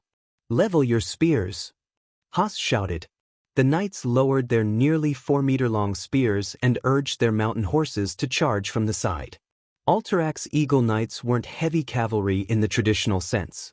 Considering the mountainous terrain, the armor of this group of knights was between light cavalry and heavy cavalry. They didn't have heavy armor, only light chainmail and a layer of leather armor. The warhorses were also only equipped with a piece of leather armor. On the complicated terrain of the river and the hills, the Eagle Knights performed quite well. With the heavy sound of hooves, the knights quickly scattered, looking for their own targets. When the target was more than 2 meters away, they had already stabbed their spears, hitting the enemy's vitals. At the same time, the momentum of the warhorses pierced deep into the enemy's body. At the same time, the well-designed spear couldn't withstand the powerful reaction force and began to explode to the side. The unlucky ones who were stabbed fell to the ground, and the knights casually abandoned the remaining half of the spear, pulled out Alterax's special double-edged broadsword, and slashed at the horde's warrior's neck. The quick charge cut off the horde's fierce attack. But Haas didn't stop. He took his men around the beach and quickly retreated from the river. The cavalry that had lost their speed couldn't even be compared to the infantry when faced with the tall orcs. Moreover, in that kind of fierce battle, the Eagle Knights suffered a lot of losses. The regular forces were dealt with by the regular troops. Transcendent monsters were naturally dealt with by the insanely strong paladins. Uther, who was charging forward, quickly saw the opponent that Duque had almost tailor-made for them. They covered their faces with scarves, so only their eyes could be seen. Each of them carried a huge two-handed sword. The cavalry from Lordaeron treated them like fools and were prepared to teach them a lesson with their spears. In the rules of cavalry, it was common sense to charge at each other with a lance. Using a heavy sword against a lance, this was the only way. In their hearts, they were praising their luck and were prepared to make use of the advantage of their lances to take down the enemy. Wother heard countless unfamiliar buzzing sounds. 30 meters away, the charging cavalrymen fell to the ground in front of these guys. Even the cavalrymen of the Rotterdam kingdom who did not fall to their deaths on the spot did not draw their swords to attack the moment they got up. Instead, they felt as if they were about to bleed from their 7 orifices as they clutched their heads tightly with both hands. Ah! The cavalrymen rolled on the ground in pain and let out inhuman howls. In the name of the holy light. Wother witnessed all this with his own eyes. At this moment, he completely understood why Duque wanted the Silver Hand Knights to fight against these cloaked guys. These are demons. They are using evil magic to attack us. After saying that, Wother raised his warhammer high. Several holy seals were added to the warhammer, and the top of the warhammer emitted a silver light like the moon. "Stand up, soldiers!" Wother shouted in his loud voice. "The holy light will drive away the darkness, but you must use your weapons to defend your honor." Dazzling light spread from the warhammer, echoing the bright light of dawn, and instantly driving away the darkness from the land. The holy light shone on the warriors, and when the cloaked men raised their hands again, not a single one of them fell. Although the people who got up and the cavalry behind them were still a little scared, when they found that no one fell, they mustered their courage again and let out a deafening roar, charging towards the cloaked knights.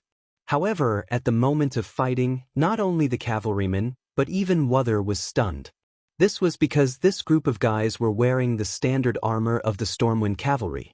The only difference was that they used the spiked pauldrons commonly used by tribal warriors. "No. Why?"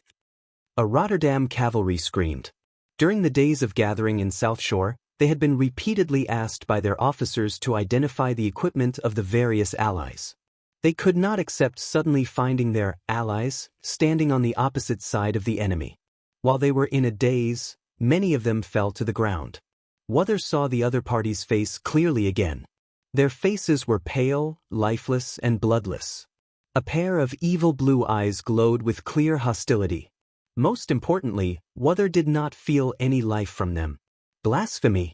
The filthy tribal warlocks actually resurrected the dead into living corpses? Silverhand, defeat them! Wother waved his huge two-handed hammer and easily knocked a Death Knight off his undead warhorse.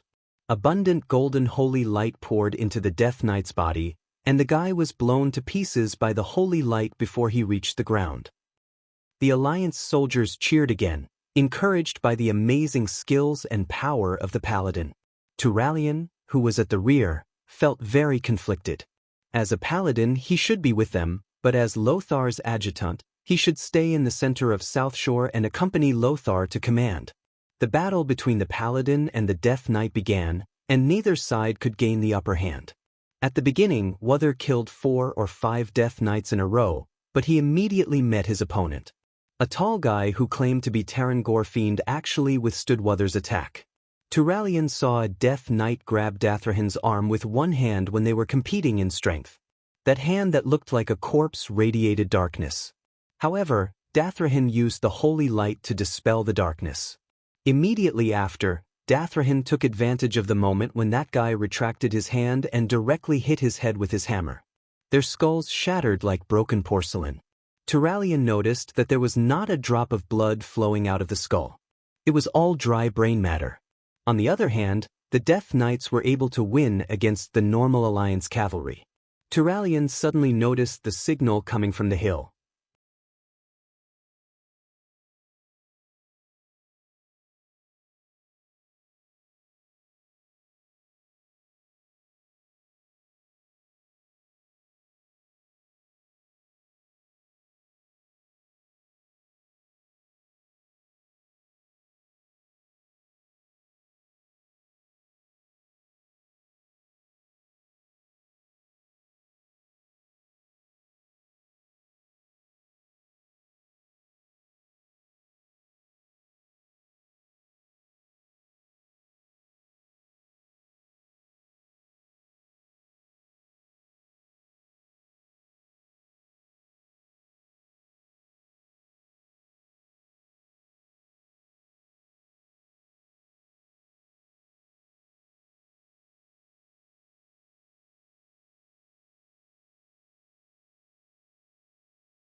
Chapter 263. The Death Knights and Ogres were indeed two big cards. If they were ambushed by these two troops, the alliance would definitely suffer heavy casualties. As a transmigrator, Duque remembered at least 70% to 80% of history. When a surprise attack was no longer a surprise attack, the so-called surprise attack would only be a joke. Duque raised his hands and waved his index fingers at the sky. Windsor immediately understood. "Send my order, the Dalajan mages get ready. Your Excellency Kel, Thuzad? Your Excellency Krasis?" "No problem. We've been ready for a long time." Both of them replied affirmatively through the magic communication. Below, the two cavalries fighting fiercely on the ruins of South Shore were already fighting for real. "Send my order to retreat," Turalian shouted to the nearest messenger. He knew that this person would use his horn to spread the order. "Cover each other. Retreat outside the town and regroup." The soldier nodded and raised his horn. He blew it twice, then another long horn. After hearing this, the squad leader began to shout orders to his own team to gather their soldiers. In fact, it was not easy, especially in a chaotic situation where both sides were entangled. Fortunately, the Rotterdam cavalry had made arrangements early in the morning, and their tactical execution was quite good. They took out chain-flying hammers that looked like hinges used for cannons. These little things with two round metal balls connected by chains in the middle was a simplified version of a tripwire. They were thrown directly at the leg of the Death Knight's horse. Under the effect of inertia, the small ball would naturally spin around the horse's leg. Regardless of whether it was a dead horse or a flaming horse, its speed would still be reduced. Most of the cavalries got rid of their opponents. The Hand of Silver was in charge of the rear position. The Death Knights who did not receive new orders chose to pursue. Just as the Alliance cavalry pulled away from the Death Knights, bright lights flashed on both sides of the hills. The Dalajan mages. Even when the main battlefield was at its most critical, Duque did not send out these killing weapons like the Pharaoh. Even when the Ogre mages appeared on the battlefield and beat up the mages of the Storm King family and the Rotterdam kingdom on the two hills, Duque did not use them at all. Good steel should be used on the blade's edge. In Duque's opinion, a battle of attrition between a mage and a warlock was too boring. If he wanted to use it, he would use it to eliminate the enemy's elites.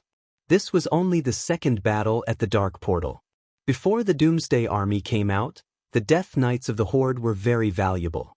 Although the bodies of these Death Knights belonged to Stormwind City, their souls were those of Gul'dan's warlocks who were killed by Orgrim. Only these warlocks could allow newborn Death Knights to easily grasp dark magic. It doesn't matter if these warlocks are high-ranked warlocks or apprentice warlocks. In any case, one dead is one less. As long as they die here, paladins can purify their souls. Even Gul'dan can't resurrect them as Death Knights. The name of the battle this time was Beastman's Blood. With the amplification of the battle magic formation, the power and range of each mage's magic were greatly increased. The money spent on this magic formation alone was enough to equip an infantry regiment of 5,000 people. It was all worth it. The huge fireball that blotted out the sky and covered the earth poured down from the hills on both sides, leaving long trails of flames behind. That spectacular scene made countless people raise their eyebrows. Even the retreating Rotterdam cavalry and paladins of the Silver Hand couldn't help but be tongue-tied. It was too magnificent. The fireballs that poured down from both sides were like two huge waterfalls of fire, easily crossing the distance of hundreds of meters and blasting towards the Death Knights. The fireballs fell on the ruins of South Shore like a torrential rain, causing an effect that exceeded everyone's imagination. South Shore, which had become incomparably dilapidated after the battle between Antonidas and Gul'dan, was now injected with the elemental life force called flames and came to life. Everything surged with flames, and everything they touched was violently dyed in the color of flames, forming a scene that seemed like the end of the world. At first, the Death Knights who had lost their senses were still chasing the Alliance cavalry on their undead warhorses, but soon they were drowned by the explosion. The terrifying explosion plowed through the ruins of South Shore again. After a round of attacks, there was nothing left to continue standing in the flames. Ha! Perish, dirty bones! Really go to hell, don't stand up again. The Rotterdam cavalry vented their frustrations from being suppressed just now. Even with the blessing of Uther's holy light, they could not fight like real paladins, after all. That had nothing to do with combat skills, and was purely suppressed by the evil power of the enemy. Now, they vented to their heart's content. Boo, boo, boo. The horn sounded. It was a signal for all the cavalrymen to retreat. We're still retreating? Turayan frowned. Noxus laughed. Ha, Duque is really greedy, but I like it. Ha. On the other side, Duque contacted Gina Goldsword directly through magic communication. Miss Goldsword, how's General Daylin? Duque asked urgently. Coming. Almost in response to Dalin's confident answer, the sails of Curtula's fleet appeared in everyone's field of vision. The orcs were alarmed. Almost every orc commander realized that they were in big trouble.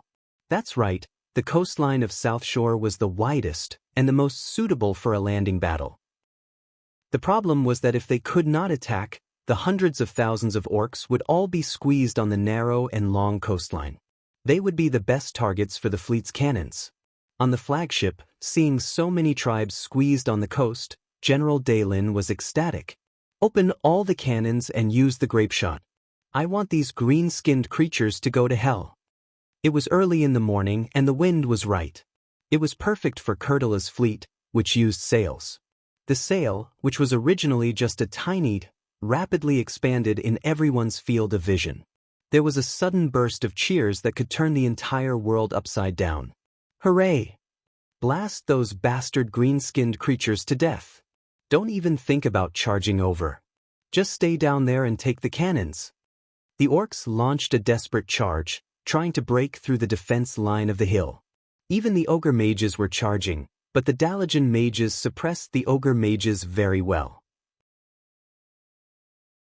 Just as the Alliance soldiers thought that victory was at their fingertips, a voice suddenly rang out from the battlefield. It was a sentence that was continuously shouted out.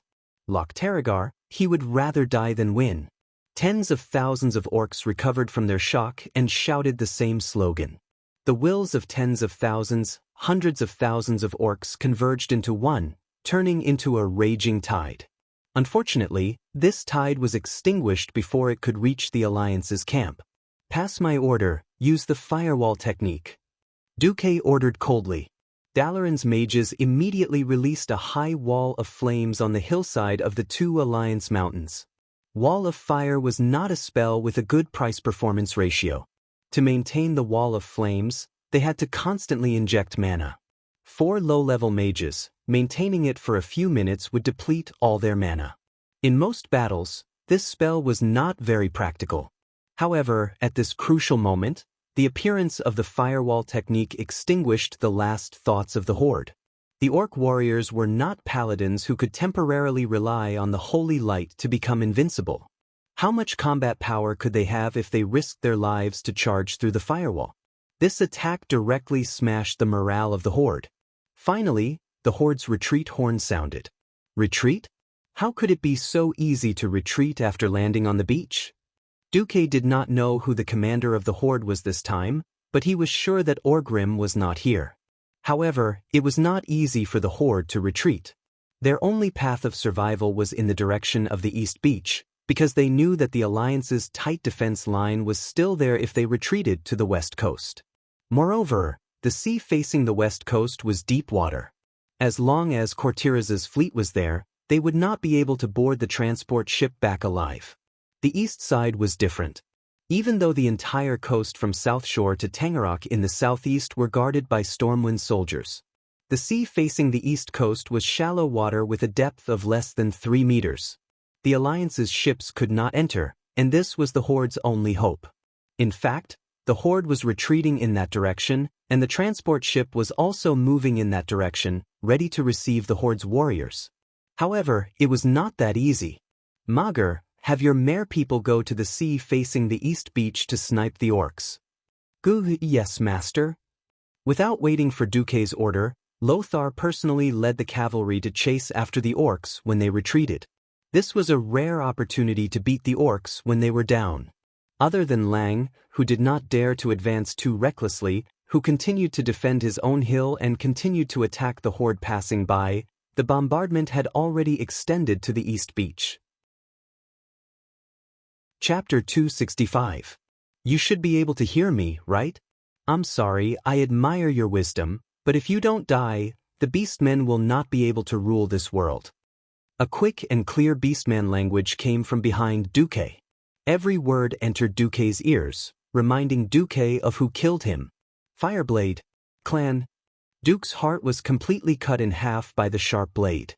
He coughed up blood, and blood spurted out from the gaps between his teeth that were full of blood. You really know our tribe well. It seemed to be a sigh, but it also seemed to have made up its mind. With a twist of the blade, a cold light burst forth from Duke's chest, splitting Duke's entire body into two halves. King Alterac Eden was dumbfounded. Perhaps he was very resourceful and full of ideas, but he had never been a courageous and daring king. This was something all kings looked down on. Seeing the star of the alliance, who was about to shake hands with him, suddenly killed, King Eden collapsed to the ground, tears and snot flowing out of his eyes. The other three kings were also stunned. Terenas was frozen in fear, while Jean and Salas pulled out their swords at lightning speed. More than 10 sounds rang out as if they were the same note. Inside the hall were the dignitaries of various countries. Although many generals had already left the mountain, the dignitaries never lacked guards. Unfortunately, these sounds came from the chests or throats of the guards. More than 10 guards were assassinated on the spot by the sudden appearance of the orc. Among all the guards, only Windsor and Gavin Rad activated divine protection to block this fatal blow. Even though there were over 1,000 guards and attendants outside the command center, at this moment, in this enormous command center, there were only the 4 kings, Windsor and Gavin Rad left, a total of 6 living people. The king's pupils contracted as they finally saw their enemies. They were all tall, with ferocious faces and protruding fangs. They carried large flags with domineering words on their backs, and held 3-foot-long burning blades in their hands. They were all sword saints of the Fireblade clan. They had crossed the entire battlefield in an unimaginable way and arrived at the headquarters of the Alliance, which was overlooking the ocean. There, they had planned a decapitation strategy. I was too careless. He was too careless. The impending victory had paralyzed everyone. The soldiers could not wait to participate in the pursuit and taste the first great victory of the human alliance against the orc tribe. No one had expected the other party to be so sinister. This was worse than the last time Ryan was ambushed. If more than half of the kings of the alliance fell here, the country that lost the king would inevitably fall into chaos, and the alliance would inevitably collapse. No matter what great victory Lothar achieved on the front line, it would not help. To the tribe, these sword saints of the Fireblade clan were so close to becoming heroes. Just a little bit more. The only thing they didn't expect was that Duque would be resurrected. The surrounding air instantly dropped to the freezing point, and a tornado-like blizzard appeared in the blink of an eye. The sword saints had long since realized that something was wrong, but the snowflakes in front of them were so large that they could not even see their own fingers. It had to be said that the leading sword saint was definitely a top-notch expert. He did not hesitate for even half a second and immediately pulled out Blade Storm. The sword saints of the Fireblade clan would definitely know how to deal with this move, but it was a different matter for humans. In such a narrow space, there was no space to dodge at all, and it was not just one Blade Storm, but more than 10. All the sword saints used their ultimate moves at the same time as if they had a tacit understanding. Even if these sword saints were not as powerful as the leading sword saint, the Blade Storm that was blasted out was not to be underestimated. Looking at the sword light that filled their vision, even though they knew that there was a mage protecting them, all the kings were scared out of their wits. Scram! A loud roar sounded like thunder from the sky, causing everyone's eardrums to ring. The next moment, the entire ground of the command center exploded with dozens of huge ice prisms. The kings suddenly felt as if they were in the middle of a snow-colored forest. They immediately came back to their senses, and they had a question in their minds. Where were those damn sword saints of the orcs? The stone ceiling was pierced through by a large pile of ice prisms. The sword saints were also sent flying. Spin! Aren't you all very good at spinning? I'll let you guys spin around as much as you want. On the ground, Duke's figure appeared from the dissipating white fog, pointing at the sky and cursing. Yes, using one's high-speed spinning to create countless sword auras that were as sharp as blades was indeed very awesome. Don't forget, the blade storm of the sword saints came from spinning, and spinning required a fulcrum to stand on. What Duke did was to send all these fulcrum flying into the air. The sword saints were so depressed that they wanted to vomit blood. What happened to the promise of eating the king's heads together tonight? What happened to the promise of using their ultimate moves to destroy the heavens, the earth, and the air? The legendary ultimate move that would definitely cause a bloodbath had all become a fool's one-man show. It was not that they did not want to stop, but this kind of terrifying ultimate move that erupted all of their energy in an instant was not something that could be stopped easily. They also wanted to move away from the ice prisms under their feet and then slash at Duke. But the ice prisms under their feet continued to thicken and extend, not letting them fall. As a result, under the gaze of thousands of Alliance soldiers, the roof of the Alliance's headquarters was lifted off, and then more than a dozen small tornadoes of sword blades spun continuously in the air. It was not known whether this scene was terrifying or funny. This situation directly alarmed many soldiers who were chasing at the front lines. Not good. Every general's face was pale. Stop. Everyone return.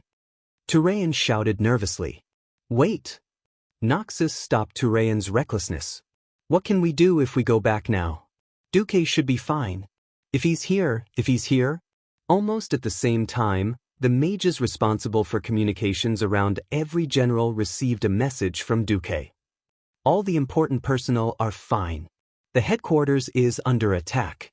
Krasus, Kel, Fazad is back. Duke was very calm and very clear-headed. If he called for the cavalry to return now, they would definitely not make it in time. But the two pharaohs were another matter. A series of flash lights lit up on both sides of the mountain. There was no time to lock onto the coordinates of the teleportation, so the two famous pharaohs of the future used the fastest and most violent method, using flash continuously to hurry on their way. Low-ranked mages had to rest and adjust their magic circuits after each use of flash, but there were no such restrictions for Radiant Moon mages. While others could travel 20 yards with a blink, these two fellows could travel 200 yards with a single blink. Moreover, they didn't even need to pause. They were practically burning with anxiety. Originally, Duke had planned to hold out until the two of them returned, but Duke suddenly found an opportunity. Chapter 266. The system elf spoke, which was rare. Dear host, do you want to eat them alone? I've scanned them and found that they seem to have skill books that you can use. The system elf was connected to Duke's brain, and this kind of brainwave communication took almost no time. Skill book? Why would a mage like me need a Blademaster skill book? I'm tired of carrying such a big kitchen knife. I don't know, but their energy fluctuations are similar to yours. If you can kill them alone, you might be able to extract the skill book from the energy in their bodies. But that's possible? At this moment, Duke was excited. Duke yelled loudly. What skills did a Blademaster have? There were so many Blademaster skills. But the core of a Blademaster were still those 4 skills. Gale Step could make a Blademaster invisible and increase his movement speed. If a Blademaster attacked a target while invisible, it would cause additional damage and reveal himself. This was much more powerful than a thief's invisibility. Mirror Image could create an illusion of a Blademaster to confuse the opponent and eliminate all unfavorable magic effects. Critical Strike could increase the probability of a Blademaster dealing more damage when attacking. Needless to say, Blade Storm, the rapidly rotating blades could easily injure all enemy ground troops in the vicinity and also made the sword saint immune to magic. Any one of these 4 skills could bring great help to Duke. For a moment, great ambition surged into Duke's heart. Fight tycoons. Distribute land. No, it should be fight the boss. Rob his mother. At this moment, Duke's mind was unprecedentedly focused. completely from the greed in his heart, from the desire for power, and from the anger of being killed. It was a very magical and very strange slight distortion of the mind. He didn't even notice that a few things flashed in the system notification. Detected, greed, in the 7 major sins, activated. You have developed a strong greed for something? Due to your human nature exploding state. Greed changed from a negative soul state to a positive soul state, transforming in progress. You have obtained temporary special abilities, plunder, and luck. Plunder, you can obtain more spoils of war from the enemies you kill. Note, this can be beyond the concept of physics. Luck, even living enemies can become your luck, because they are your potential for advancement. When luck is activated, you will get a higher chance of critical hits and better item drops. Deity didn't notice, he really didn't notice. He only knew that his magic had been activated. Just as the Blade Masters ended their Blade Storm, the Blade Masters were activated. A large amount of water elemental energy rushed into Duke's ice barrier, and with the help of Rapid Avalanche, the place where the Sword Saints were standing was turned into a giant ice ball that was held up by dozens of ice pillars. A translucent ice film sealed off all entrances and exits. Inside, the temperature was dropping rapidly. At the same time, a huge clockwise snowstorm swept up everything inside. The Sword Saints were so depressed that they vomited blood. Of all times, the enemy had unleashed it. That unreasonable ice tornado did not seem like something a sky wizard could do. It was a morning star, no, a radiant moon. They weren't strong in terms of freezing air. The problem was that Deity had placed a large number of palm-sized round ice flakes in the barrier. In terms of freezing air, it was not considered strong, but the problem was that Deity had placed a large number of palm-sized round ice shards inside the barrier, and under the sweeping of the ice storm, these ice shards all became the most lethal blades, crazily cutting their bodies.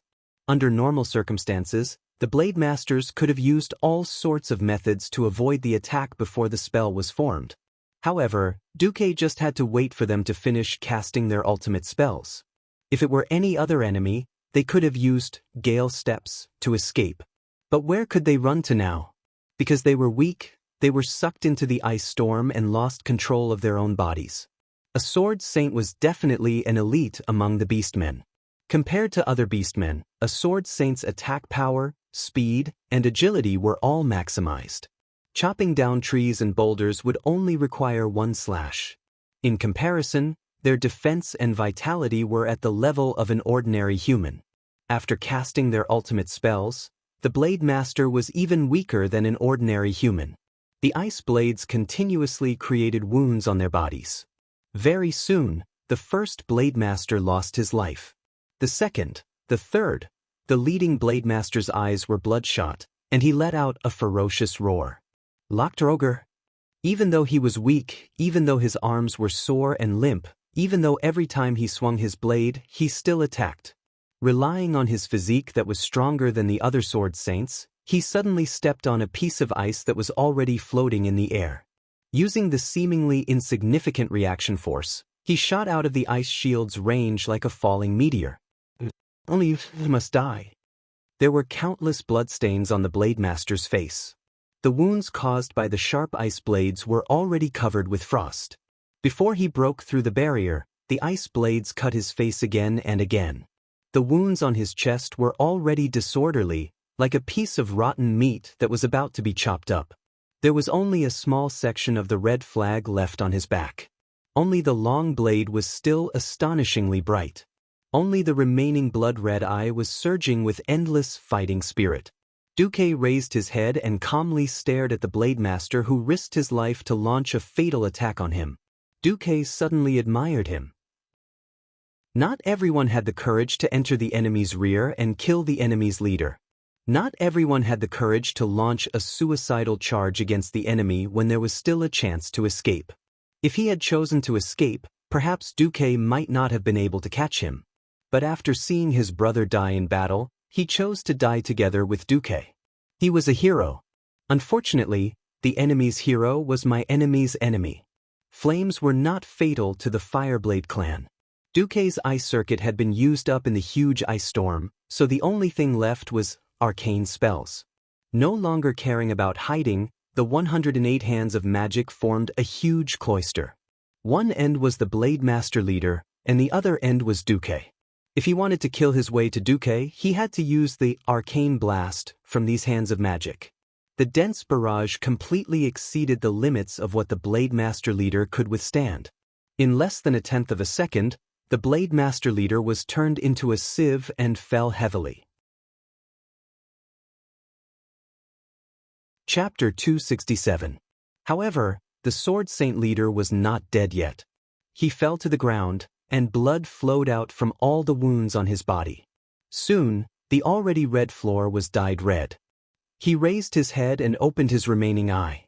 He opened his mouth with 3 broken fangs. Human mage, the one you killed is the chieftain of the Fireblade clan, Dar Triple Bloodblade. May I know your name? Dar said in the Beastman language in a deep voice as he coughed up blood. Duke Marcus, the deputy commander of the Rotterdam Alliance. Duque replied in the human language. So it's you. The great chief of the Fireblade clan slowly closed his eyes. Duque fell silent. A few seconds later, the kings, Windsor and Gavinrad, who had come back to their senses, let out angry roars with complicated meanings. Oh, was this the joy of surviving a disaster? Was this a roar praising a hero? Or could it be both? No one knew. Anyway, when the guards on the mountainside nervously rushed over with their swords in hand, and the 2 Kirin Tor counselors rushed over with their lives on the line, what they saw was a bloody and unexpected scene. In the sky, the remains of the Beastman Sword Saint that had already been cut into pieces fell to the ground. On the ground, the bodies of the king's guards and attendants lay everywhere. Miraculously, not a single truly important person died in this assassination. Perhaps the kings were like Eden, paralyzed and trembling amidst the bloodstains. Perhaps trembling like Terenas and finding a chair to sit in. Or perhaps they were like Xeon and Salas, leaning on their swords and gasping for breath. The guards were in a mess, not knowing what to do. Calm down. The assassins have all been killed by me. The leader was the chieftain of the Fireblade clan, Dar Triple Bloodblade. It was all right now. Don't panic. All the guards formed a defensive formation to protect their king. I'm not sure if there are any assassins left. Pausing for a moment, Duque sat down dejectedly. Krasus, I'll leave this place to you. Inform Lothar that the army will be under his command. Kel, Fizad, I'll have to trouble you to go back and oversee the mages. After arranging everything, Windsor hurried over to support the limp Duque. Master, are you all right? I'm fine. I'm just a little exhausted. Those sword saints are not easy to deal with. Are you hurt? Gavinrad's face was burning. Just now, he couldn't do anything. Under a divine protection, he could not use any weapons. He might be able to use the holy light to heal the kings, but the problem was that if the kings were killed instantly, his holy light would be useless. It's just that my magic circuits are a bit messed up. I'll be fine after some rest. Duque looked weak on the outside, but he was so happy that he wanted to jump up and shout, "Yours truly is rich! Yours truly is rich! Yours truly is rich!" There was no reason for it. It was because of the few paragraphs in the system prompt. Congratulations, host. You have extracted a mysterious power from the souls of the Sword Saints of the Fireblade clan. You have obtained the secret of Mirror Image. You can now use the advanced version of Mirror Image, True Mirror Image. Your temporary special abilities, Plunder and Luck, have come into play. You have extracted the true essence of Blade Storm from the soul of Dar Triple Bloodblade. Your Ice Shield and Rapid Avalanche have combined into a new combination skill, Blade Storm. Blade Storm. This is the magical version of the Blade Storm. You can condense the cold aura into countless sharp and frightening blades, slowing down and cutting all enemies within the range of the storm into pieces. The power will increase as your ice circuit is strengthened. However, this is a very extreme magic. As a price, your fully activated ice circuit will be overloaded for a short period of time. You will not be able to use any ice magic for the next 3 days. What is this? This is clearly a killer weapon. I hate that I don't have a high-level ice circuit. Otherwise, the power of this move would be many, many times greater. Thinking of this, Duque felt a little resentful again. The Sun King's arcane fire circuit was indeed amazing, but the problem was that there was no ice magic. Duque rummaged through Mediva's lair for a long time, but he couldn't find an advanced mode for practicing the ice circuit. Involuntarily, Duque thought of Frost Grandpa Antonidas. Antonidas was proficient in all three elements, but he preferred to use water and ice magic. Just by looking at his insane number of water elemental summoning spells, one could tell how powerful his ice circuit was. But it doesn't seem to be easy. Duque's mind was a little messy. When he came back to his senses, the entire South Shore, no, the entire Hillsbrad Hills were boiling. We won. Long live Anduin Lothar. Long live Duke Marcus. The huge sound waves formed wave after wave of angry waves, wantonly attacking everyone's eardrums. From the northernmost refugee camp, to the gathering place of the reserve troops, to the vicinity of the headquarters, to the two hills that had just experienced a bloody battle, to the beach, and even to the battleship that was on the sea, everyone raised their fists or weapons high in the air. Long spears were like a forest, and swords were like the sea. Thousands of wills converged into one sentence: long live the Alliance. Whose tears were flying? Who was venting their sorrow? The orcs, who had thought that they were invincible, were finally beaten into the hell of losers under the united efforts of the 7 major human kingdoms. Their corpses were thousands of miles away. Those ugly and ferocious faces were stiff because they had lost their lives. Those huge and frightening bodies covered the entire ground of South Shore, the entire beach, and half of the sea. The terrifying legend of the orcs' invincibility was shattered today, right here and now. Long live! The cheers of thousands of soldiers and civilians were like a tsunami, soaring into the sky. Long live! The loud cheers seemed to have brought the entire human world back to the past. Under the banner of Thoradin the Great, everyone was united, and they were invincible. The 4 human kings walked over, and this time, they did not shake hands, but hugged. If not for Duque, they would have all died under the blades of the Fireblade clan, and their noble lives would have become the new legend of the Fireblade clan. Unfortunately, it was because there was no if that the alliance could continue. Old Tarinas patted Duque's back and whispered, "I owe you one. If Stormwind is unable to restore your kingdom, come to me. I can lend you 100,000 soldiers. Wherever you conquer, that will be your territory. Thank you, your majesty Menethil. If that day really comes, I will ask you for this favor." Chapter 268.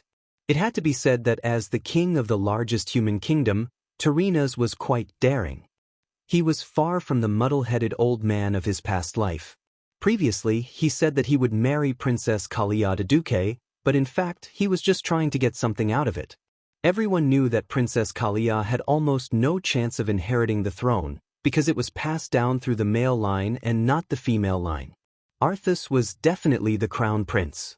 The surrounding kingdoms of Lordaeron were all wary of Lordaeron swallowing them, so there was not much chance for their own crown prince to marry Kalia. Kalia's marriage depended on who could bring the most benefits to Lordaeron. Before this, Tarinas and the other nobles of Lordaeron valued Karazhan, which was in Duque's hands. Unfortunately, Duque refused to take the bait, and instead looked like he was obsessed with Aurelia. Now, Tarinas decided not to mention Kalia anymore. He directly threw out a more important condition. To be honest, if not for the fact that he knew that Lordaeron was likely to die, Duque might have really agreed. Now, it was better to take care of the tribe. If he did not defeat the orcs, all the land and status would be fake. The other 3 kings were naturally not as rich as Tarinas. Of course, Duque had saved their lives, so they naturally knew how to behave. They all said that they would send gifts once they returned to the kingdom. That's more like it. Otherwise, I swear on my pettiness that if anyone dares to not return the favor, I will immediately make life difficult for your army as the Alliance's deputy commander. Then you can go cry. Duque laughed in his heart. King Salas Trollbane asked the question that everyone wanted to know. Deputy Commander, can I call you Duque? Of course, Uncle Salas. Duque smiled. Didn't you just killed? Duque took the initiative to speak. If it was just now, he might not be able to explain how he came back from the dead, and why there was a graveyard next to the command center, and it would only take him a moment to run to the corpse. But now, his mind moved, and the arcane circuit changed. In an instant, 3 identical Duques appeared in front of the 4 kings. It was not as simple as looking exactly the same. They were surprised to find that the 3 Duques were doing different things. One was pointing at the map, one was whistling, and one was taking a sip of the hot black tea that the waiter served. Reginald, give me your sword. Windsor had a general idea of what the dukes were up to. He drew his sword and handed it to the duke who had spoken. In the next second, that Duque slashed the other 2 Duques with his sword. Not only was blood splattered all over the ground, but there was also a shrill scream. King Eden was so frightened that he became paralyzed again.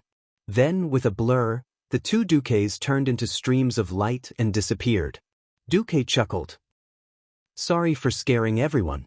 This is the advanced version of the magician's mirror image. I call it true mirror image. I see. Everyone applauded Duque's high level of magic.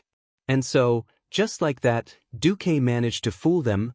There was no need for Duque to clean up the battlefield.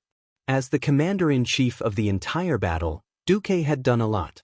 When he returned to his house to rest, every soldier and general along the way, regardless of nationality, respected Duque.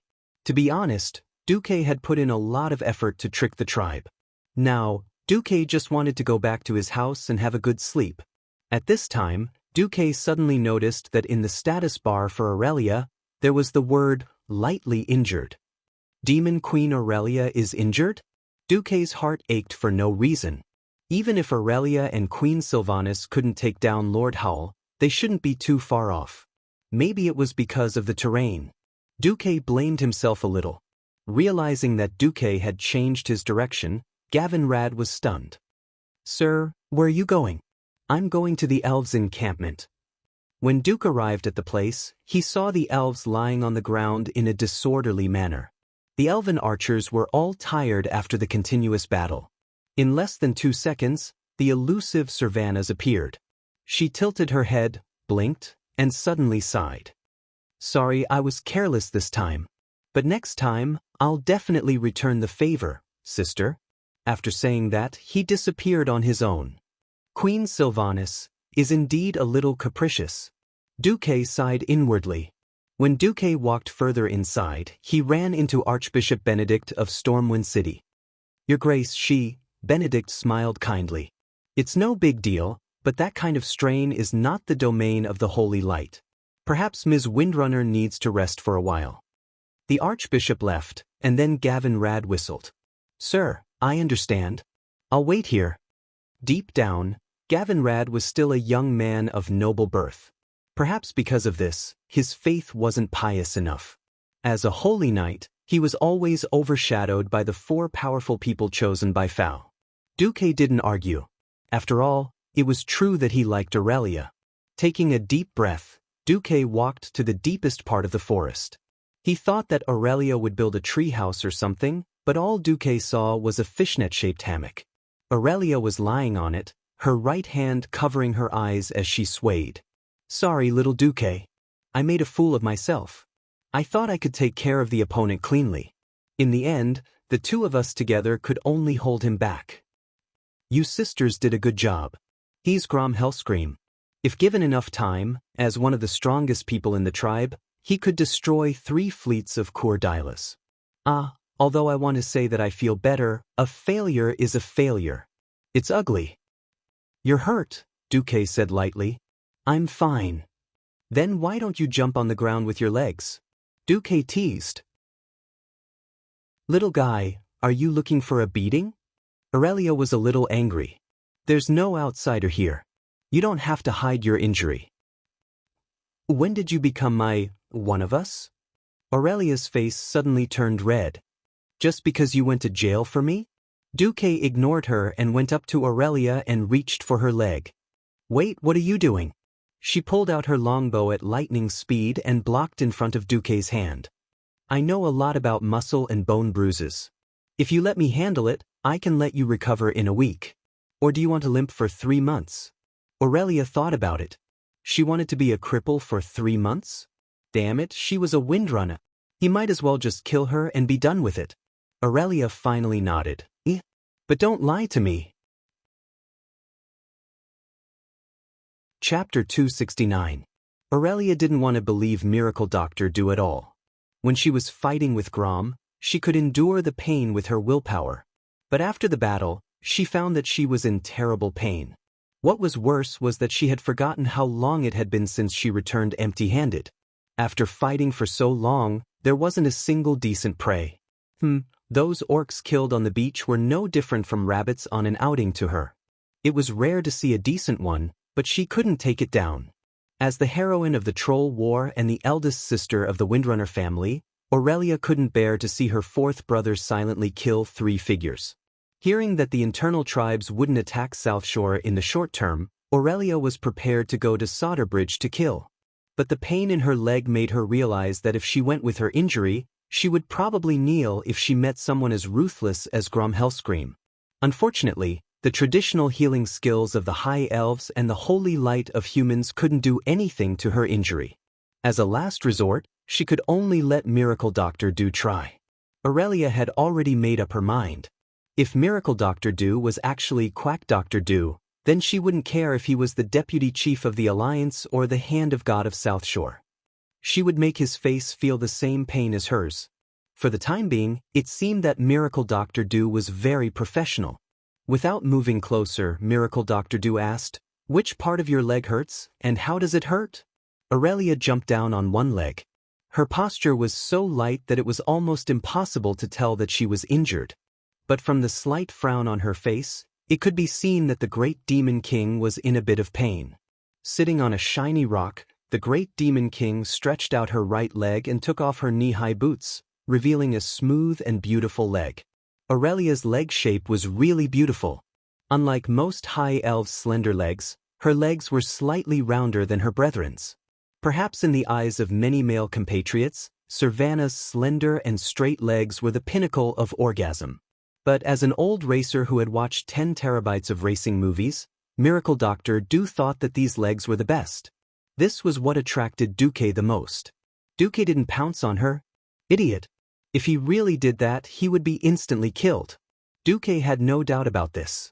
A minute later, Queen She, who was wandering outside the forest, suddenly pricked up her ears. She heard some bad noises. She wasn't sure at first, but her sister did a good job of disrupting the flow of the wind. In just a few seconds, the flow of the wind became chaotic. It was obvious that her elder sister had lost control of the wind.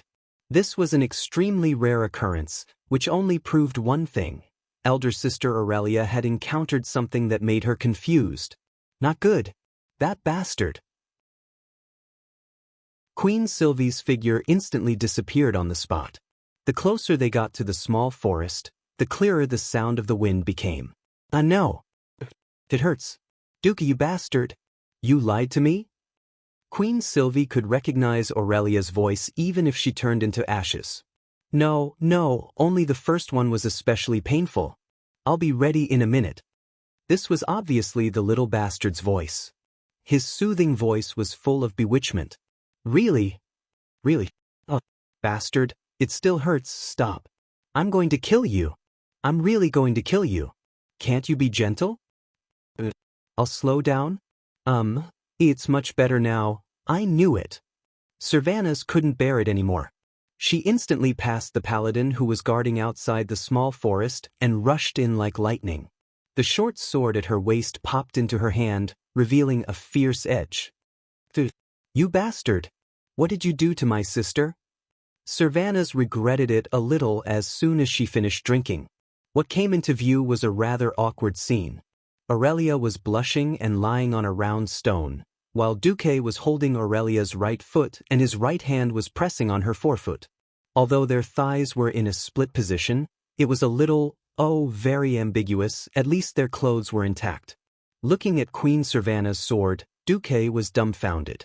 Aurelia reacted quickly and pointed at her calf.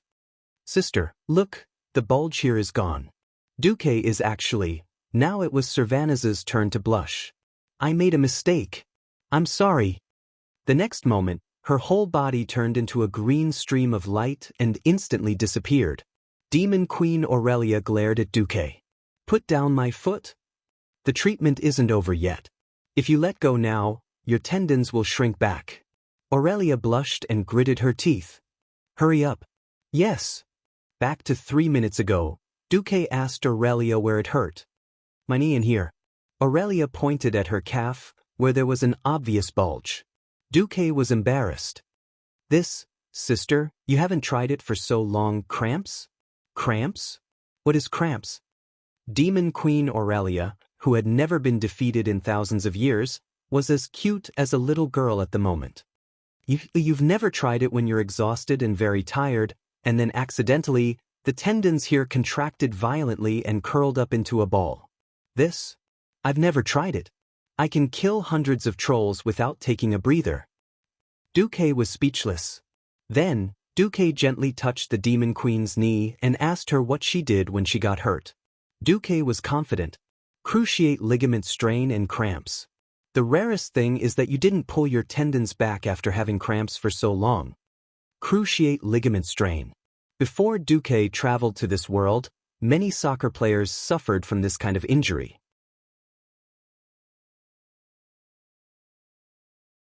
Chapter 270. Little bastard. You made my sister misunderstand so much. I'm going to kill you. I'm definitely going to kill you. Aurelia flew into a rage out of humiliation.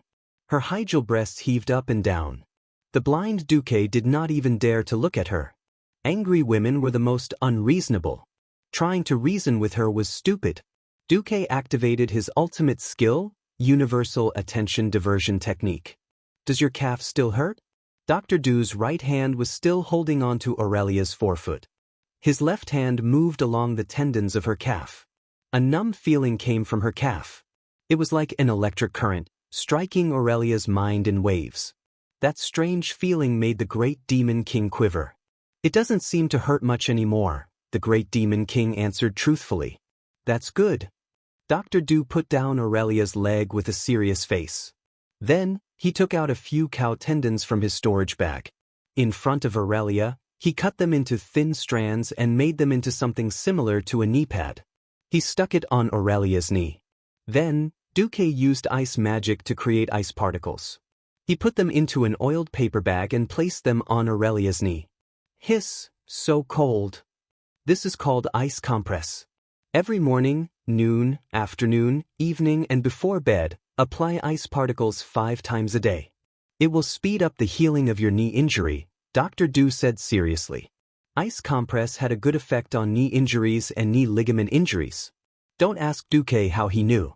Before he transmigrated, there was an animal in Duque's dormitory who was on the football team. That guy died heroically. Then, Duque understood. Are these measures really useful? Aurelia hesitated. Dr. Dew revealed a sincere smile. Persist for 3 days. If there's no effect, you're welcome to use a knife to chop me. After Dr. Dew finished his treatment, he left in a carefree manner. Aurelia sat on the big rock in a daze for a long time before she suddenly came to her senses. Hey, I seemed to be angry just now. What was I angry about? When the ice melted and the numbness passed, she moved her legs and found that the pain in her knees had lessened a lot. Windrunner specialized in agility. Unlike those orc warriors who were used to taking hits head-on and shouting, "Scars are the orcs' medals," they were very clear and sensitive to every change in their bodies. Even if she didn't want to admit it, Aurelia had to admit that her injuries had indeed lightened a lot. Then, in the afternoon, a problem arose. It was November. Even though it was already autumn, where could she find ice? There were no mages to make ice. The only place with ice was the Atlank Mountains over 100 kilometers away. Was she supposed to abandon her team and run to Alterac to recuperate? Or did she make her sister run errands 5 times a day? There were many mages among the High Elves, but this was the Windrunner's ranger team. Where could she find a mage? She wasn't familiar with any human mages. In the end, when Aurelia was about to bite the bullet and look for Duque's personal maid, Vanessa, came. As if she had calculated the distance, the ice did not melt when Vanessa arrived. Vanessa Van Cleve did not give Aurelia a good look. "Our master is very busy. For the sake of your injury, I suggest you live closer to him." For some reason, Vanessa had a slight hostility towards Aurelia.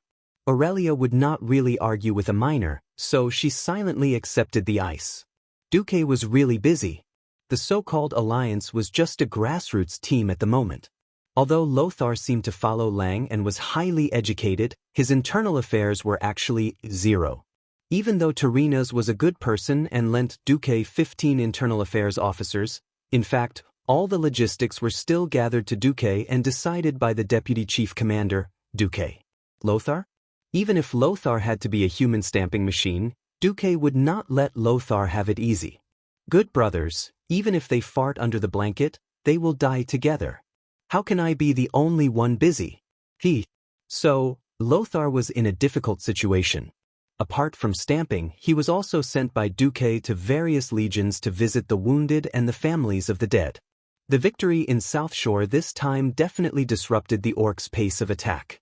For a long time, there was no report of the orc laborers building new ships in large quantities. Both the Alliance and the Horde knew that it was impossible to maintain the offensive in the coming winter. This was the last battle before winter. If the Horde successfully landed on the Hillsbrad Hills, then the Alliance would not have a good time this winter. This was because the Dalagen, Gilnis, Alterac, and Torrentberg would all be under the threat of the orcs' attack. On the contrary, the Alliance won a great victory and could at least have a more stable winter. The statistics from this battle were: in the naval battle, more than 1,500 small and medium-sized transport ships were destroyed, and 80 large transport ships with 1,000 people were destroyed. A conservative estimate was about 100,000 Horde people died, but the composition was unknown. In the beach battle, the Horde lost 67,000 laborers and 59,000 official soldiers. Among them, the Warsong tribe lost more than 15,000 people. However, most of the strongest Warsong tribe's main force retreated through the eastern beach. 200,000 Horde people, even the worthless laborers, probably accounted for more than 60% of them. This was a shocking victory no matter how one looked at it. Comparatively, the human side suffered very few losses. The heaviest casualties were on the western coast, where the Horde mainly attacked. The Lordaeron people paid a heavy price for this, which was 15,000 deaths. The eastern hill of the Stormwind Kingdom was much better, but 7,000 people had died in battle. Together with other battle losses, the Alliance lost more than 31,000 people, and nearly 20,000 wounded soldiers were permanently out of the battle line. What was more disgusting was that the orcs were a bunch of poor bastards, and there were no spoils of war to speak of. They really did not get any tangible benefits even if they won. When Duque was disposing of the corpses, he ordered them to be pushed into the sea, so that the Murlocs, who had also lost a lot but had no fear of meat, could have a good meal. This might have stimulated the Murlocs to have fertility activities. The only good thing was that the Horde's crazy attack proved the orcs' ambition to occupy the whole world.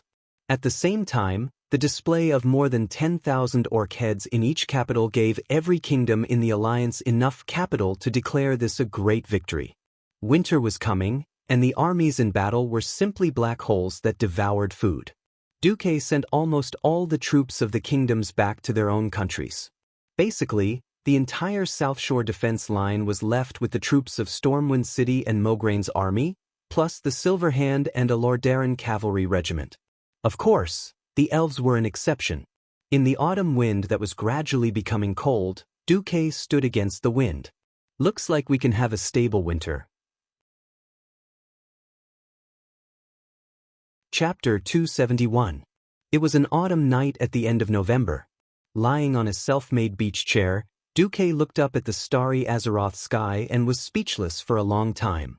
This was a starry sky that was completely different from Earth's.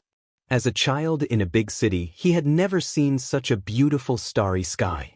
He remembered that even at night, the stars in the sky were mostly dim. Stars of the 0 class were the brightest, and stars of the 6th class and above were almost invisible to the naked eye. In a city surrounded by exhaust gas and atmospheric pollutants, stars of at least the 3rd class could be seen.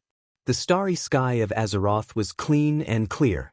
Although the constellations written by Earthlings based on Earth's position were completely useless here, the stars shone brightly here, and it was beautiful. The stars twinkled. Some starlight went out, and some new stars lit up, like lights in the mortal world. There was a small balcony on the roof of the wooden house that Duke had ordered people to build for him. There was only enough space for a single bed. This was originally Duke's private space, but unfortunately, half of it had been occupied by the great Demon King. At first, Aurelia only came to get ice for her feet, but later she became more casual. In particular, the iced okra made by Duque with wasabi sauce became one of the great Demon King's favorites. A strange and natural taste. This was Aurelia's evaluation of the novel food of the transmigrate. Aurelia looked up at the starry sky. Under the moonlight, her beautiful face seemed to sparkle. The brilliance of the stars and the moon outlined the charming arc of her face, shining on her ivory-white skin, and finally, it seemed that all the starlight gathered into her emerald green eyes. She looked at the starry sky, a little fascinated. Ah, it seems that it feels good to look at the starry sky from a place other than Kuel Salis, Aurelia exclaimed. Although he wanted to complain that it was not the same starry sky, Duque finally changed his words. Don't you need to go back in winter? Aurelia combed her bright blonde hair. It's been thousands of years. I'm used to the scenery of my hometown.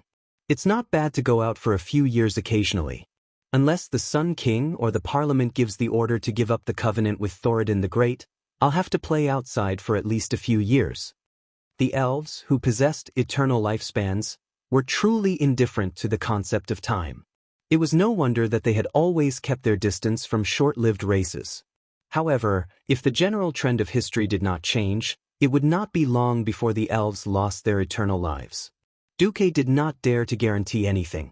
The river of fate had long been shattered by Duque. Due to his interference in fate, if the First Orc War ended with the fall of Stormwind City, it would at least be in line with the historical ending. Now, in this World War II, Duque felt that he had lost most of his prophetic abilities. Even though he had threatened the Bera family that the Horde would land from the hinterlands, the Bera family did not believe him. In fact, it was almost impossible to do.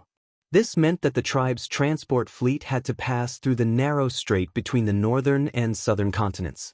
After all, this strait was over 100 meters high, and under Duke's strong suggestion, King Salas had already ordered the engineers of Fort Riptide to build a new batch of catapults along the cliffs on the north side of the strait. The new militia would be in charge of monitoring the entire strait. As long as the tribe's transport ships dared to pass, Duque was willing to bet that the entire tribe's fleet would sink in the strait, blocking the strait. The scene would be spectacular. It was the same for the coast of the Hillsbrad Hills. Previously, Duque was just bullying the enemy, but not now. Before the last bunch of ripe wheat was harvested in the Hillsbrad Hills, Duque had already mobilized the idle people of Stormwind City to start building forts along the entire coastline. The kingdom will not be able to recover in the next 2 to 3 years. In order to ensure the safety of our temporary residents, please do your best to help. The refugees still had lingering fears from the war less than a week ago. For safety, and for the extra food rationed in Duque's work for relief plan, the people sold their labor at a very low price. Under the command of Naga, the Murlocs were building wooden stakes in the shallow waters of the entire coast, greatly reducing the area that could be landed. Moreover, Duque's Murlocs had begun to set up camp in the shallow waters of the western side of Tangarok. After this winter, if the tribe dared to attack again, they would have to face a line of defense that was as hard as a meat grinder. Hey, which direction will the tribe attack from next? Aurelia asked Duque. To be honest, I don't know. In principle, I have already blocked all 3 possible directions of attack. Oh. Unless the tribe builds their ships from the Swamp of Sorrows in the southwest of the southern continent more than 2,000 nautical miles away, as long as they set off from the wetlands opposite South Shore, they can either attack South Shore, cross the strait and Sodder Bridge. The last route is to go west around the cape opposite Gilness, and then north to the North Stream coast or the South Stream coast. These 3 routes must be paved with the blood of the orcs. Why can't they conquer the sea route more than 2,000 nautical miles away? Aurelia asked. Because Duque deliberately kept her in suspense. He took out a piece of okra from the ice bucket, dipped it in soy sauce and wasabi, and was about to put it in his mouth. Who knew that Aurelia would come to snatch the okra? Well, her cherry lips bit down on Duque's hand.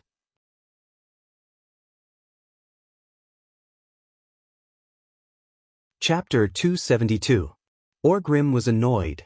The failure to cross the sea to attack South Shore was a humiliation in his history as a great chief. Even though everyone knew that this was only one of Orgrim's larger-scale probing attacks, it was impossible for them to win.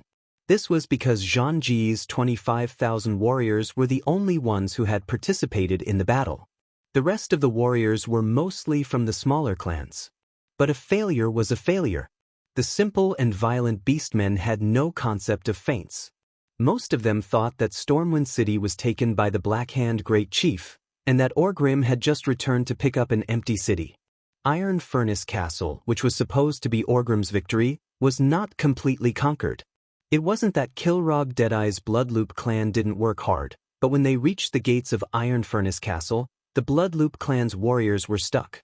No beastman could withstand that kind of 3-dimensional, all-encompassing cannon fodder attack.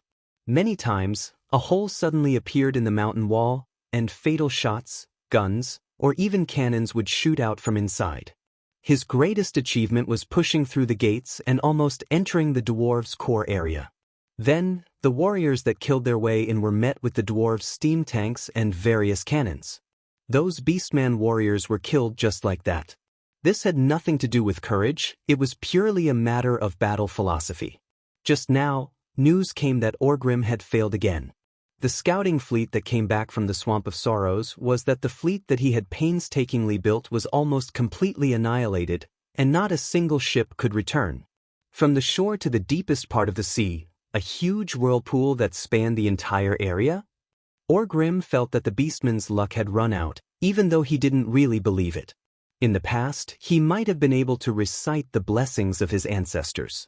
However, after almost all the orc shamans abandoned their traditions and changed from shaman to warlock, he had never heard of any warlock who could still sense the call of Mother Earth. What Orgrim had to face was that winter was coming. Before the end of this winter, he might not be able to organize a proper battle across the sea. Wetlands, as the name suggested, was an area formed by a large number of swamps and shallow puddles. Spending the winter here was a nightmare. Beastmen were hardworking, but given a choice, no one would be willing to spend the winter in such a wet and cold place. Not long after Orgrim became the Great Chief, his reputation started to show. He did not have enough confidence to subdue those hot-tempered chiefs. Moreover, the requirements seemed so reasonable. We are willing to fight to the death for our tribe, but at least give us a peaceful winter. No clan would choose to start a war in winter unless it was a disaster that would wipe out the entire clan. We have conquered an entire continent. The warriors of the tribe are very tired, and winter is the season to produce the next generation of warriors. I can't oppose this tradition. What are the orcs doing in the winter? As long as there was enough food, the beastmen would roast themselves over a fire, eat the food that had been stored, and carry the female beastmen to give birth to the little beastmen. This was a tradition that had been passed down for tens of thousands of years. Orgrim reluctantly agreed to withdraw the army to the south, to the more comfortable Loch Moden area. In order to appease his Blackrock tribe, he even moved most of them back to the Elven Forest. Of course, the Blackrock tribe was happy to travel for half a month back to this territory that they had sacrificed more than 100,000 of their kind to conquer. After all, it was warmer there, and Duque did not burn all of the forest. There were still many trees that could be used as charcoal to keep them warm during the winter. Orgrim's only consolation was that his new assistant, the chief of the Dragonmaw tribe and shaman Zulusid, brought him that news, as well as his biggest worry, Ghoul Dan was injured. He went to see Ghoul Dan yesterday. The former ruler of the tribe was not in good condition. Apologies, Chief. The humans have a very powerful mage. Even though I heavily injured him, I won't be able to work for the tribe for a long time. As he spoke, Gul'dan's breath was weak, and his shoulder was completely covered in ice. Or rather, half of his body was stuck in a block of ice. Orgrim squinted his eyes. He had seen human ice magic before, but this was the first time he had seen such a terrifying one. An icicle had pierced through Gul'dan's shoulder. With the wound as the center, there was a terrifying cold energy that didn't dissipate. Orgrim roughly used Hammer of Destruction to smash away half of the ice, but it was useless. The ice seemed to be like a slime that could grow infinitely, and in just a few seconds, it returned to its original state. Orgrim furrowed his brows. This is a mysterious energy method of humans called arcane circuit.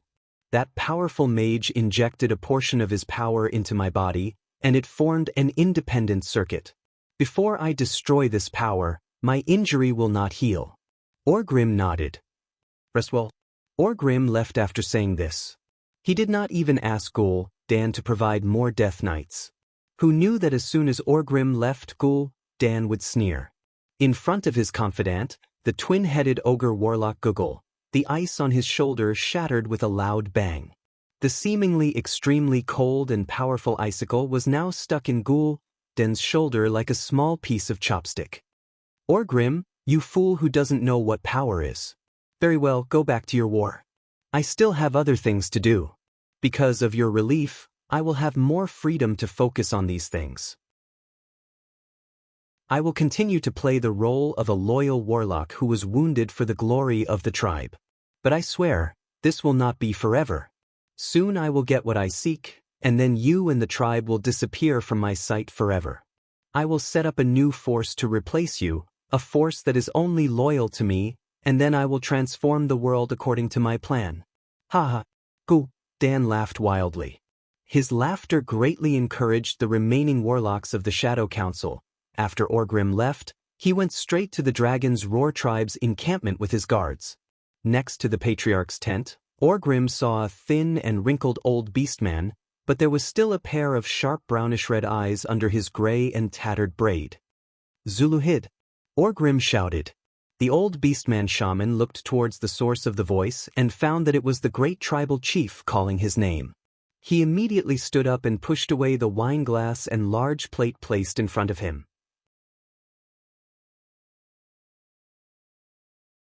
Chapter 273. Doom Hammer. Unlike Gul'dan's humility, Zulud didn't bow, and Orgrim didn't mind either. After all, Zulud was a tribal chief, the leader of the Dragonmaw tribe. He was also a shaman, the only shaman who accompanied his tribe after coming to this world. Furthermore, Orgrim felt more comfortable talking to a typical beastman like him. It was because of the shaman's strange prophecy, or rather, the things he could provide that Orgrim was very interested in. How's that going? Doomhammer didn't bother with pleasantries and directly took the wine cup Zulud handed over. The wine inside was very good, and the human blood that flowed into the cup made it even more delicious. It's done. Great chief. Zulud opened his smelly mouth and let out a smile that seemed like a declaration of victory. Take me to see it. Immediately. Orgrim couldn't wait any longer. Of the two attacks, one was a complete defeat, and the other was a complete failure.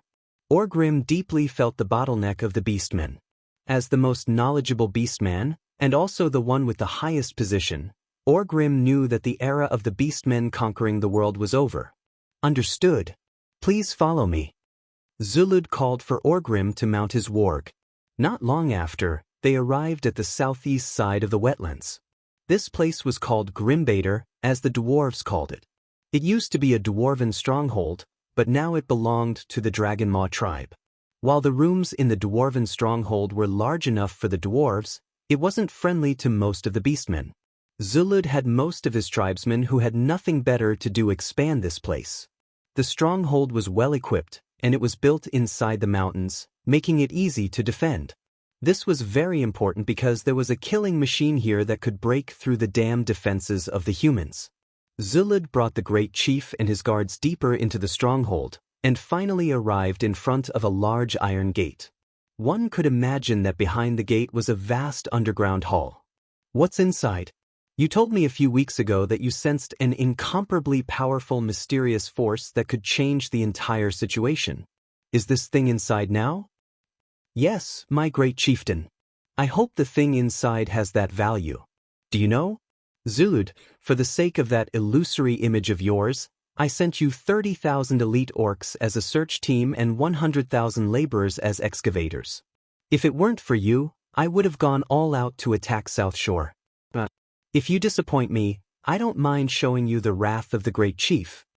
Orgrim raised the hammer of destruction in his hand and made a threatening declaration. You won't be disappointed, great chief.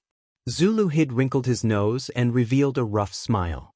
At this moment, one of Orgrim's guards tried to touch the handle of the gate. Wait. The Dragonmaw tribe's chief issued a stern warning.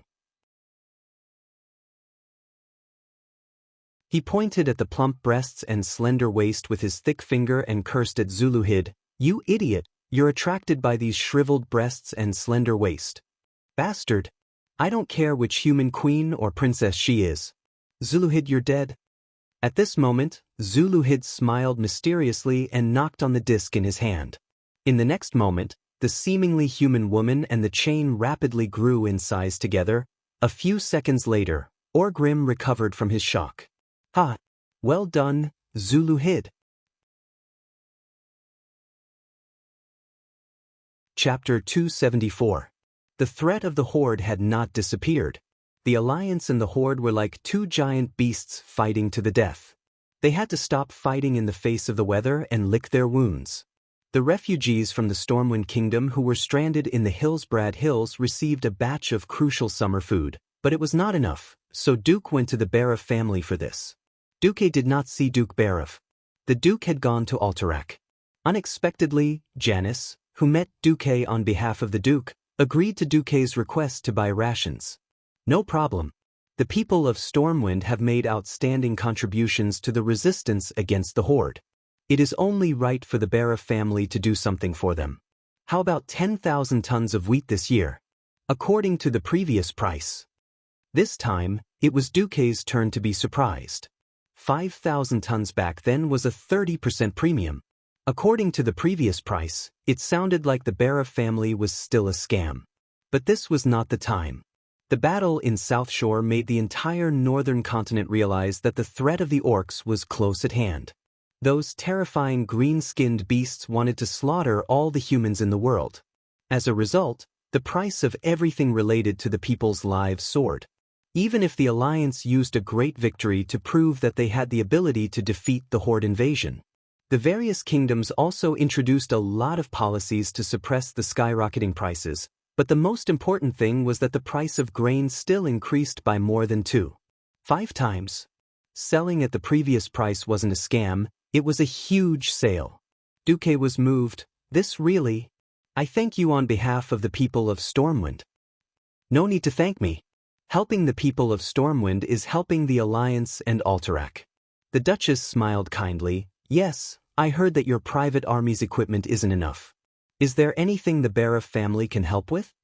In a state of war, the price of weapons, food, soldiers, and everything related to war soared. Duke's luxury goods business had long been stagnant. If it wasn't for the fact that he had gathered enough weapons and equipment before the war, Duke's so-called private army would have to be equipped with a bamboo spear. Of course, everyone lacked weapons, especially after losing their own country. Even if Duke opened a blacksmith shop in the refugee camp north of South Shore, workers and raw materials were still scarce. Obviously, the Barov family did not lack these things. I'll be honest with you. Whether it's Stormwind or my private army, they all need it. May I ask, what do I have to pay for this? Mrs. Janice, Duke asked politely. As a testament to the friendship between the Barov family and the Marcus family, these small gifts are not worth mentioning. If I must say what I personally wish for, could I ask you, Duque, to teach my daughter the secret of multicast? Duque was stunned, then he smiled. The best way to deepen the relationship between nobles was through marriage. Mrs. Janice was very clever. If it was the Duque of the past, a duke and a duke's daughter would definitely be a good match. Now, Duque was the rising star of the Rotterdam Alliance, the Alliance's deputy commander, and he had saved 5 kings and won the Battle of South Shore. Duque was almost synonymous with miracles. Princess Kalia of Rotterdam and many other princesses were almost at Duque's disposal. If he proposed a marriage, it would only be humiliating for the Barov family. On the other hand, the Barov family urgently needed a backup. Alterac was too weak. Even if they entered a state of war, the entire Alterac family only had a little more than 30,000 soldiers, including 20,000 farmers. These farmers who had just washed their feet and started working in the fields were completely useless in terms of morale and training. Putting aside the ambitious Rotterdam kingdom, the wandering Stormwind kingdom was an ideal partner to work with. Perhaps the refugees of Stormwind would stay near South Shore for a long time, but as long as the 7 human kingdoms still existed, and as long as the Alliance existed, Stormwind would definitely not dare to take the risk of being criticized by the world and covet Alterac's land. In a roundabout way to save the country, the Barov family proposed to let Elucia become Duque's disciple. In Azeroth, although there was no saying that a teacher for a day was a father for life, the relationship between a teacher and a student was still very important. If it wasn't for national righteousness, or the rise and fall of a country, it would be shameful for the entire human kingdom to betray and kill one's teacher. Even if it was in the name of righteousness, it was not something to be proud of. This was also why in the original history, Khadgar was criticized by many for killing Medivh for the sake of the world. Duque thought for a while. I now have the responsibility of the Alliance's deputy commander. I may not have much time to teach Miss Elucia. At this point, Duchess Janice was so nervous that her heart almost jumped out of her throat. This was how relationships were. If one did not advance, they would fall back. It was very difficult to maintain a stalemate. Moreover, Stormwind had already gained a foothold. The Barov family, which was weaker in terms of military strength, needed help from Duque and Stormwind in order to deal with the threat of the orcs. Things were different now. The current Duque and Stormwind could completely ignore Alterac and the Barov family. Not befriending the Barov family would do Duque no good, nor would it do him any harm. If he considered the destruction of the Barov family in the future, Duque really did not need to save this family. At this moment, the faces of the undead Janice and Elucia from Scholomance that appeared in Duque's mind overlapped with the Janice in front of him. For some reason, he suddenly sympathized with the Barov family. He had fought for so long just so that he would not become a ghoul. It was as if Duque could see the Elucia Barov of the future, standing among a group of necromancers. Even though her family was not far away, she could only wait for the Lich King to summon her to the holy land of the undead scourge. Mrs. Janice dissected the corpses one after another. At that time, she was no longer the elegant and beautiful mistress of the Barov family. In her crazy eyes, those soulless zombies were her only friends. Since the start of the First War, too many kingdoms and families had been destroyed by the 3 consecutive wars. Duque was not a savior. He could not save everyone. However, since this tragedy was happening right in front of his eyes, he might as well save them. Thinking of this, Duque changed the topic. However, if the Barov family does not mind, I am willing to discuss the mysteries of magic with Miss Elucia. At this moment, Janice finally let out a sigh of relief. You're tuning in to the Passion Pages YouTube channel. We're so grateful for your support, and don't forget to subscribe to join us on this incredible journey through captivating stories. Your generosity through donations truly makes a world of difference, as it's the primary source of revenue that allows me to expand and enhance this channel for you. Thank you from the bottom of my heart for being a part of this adventure.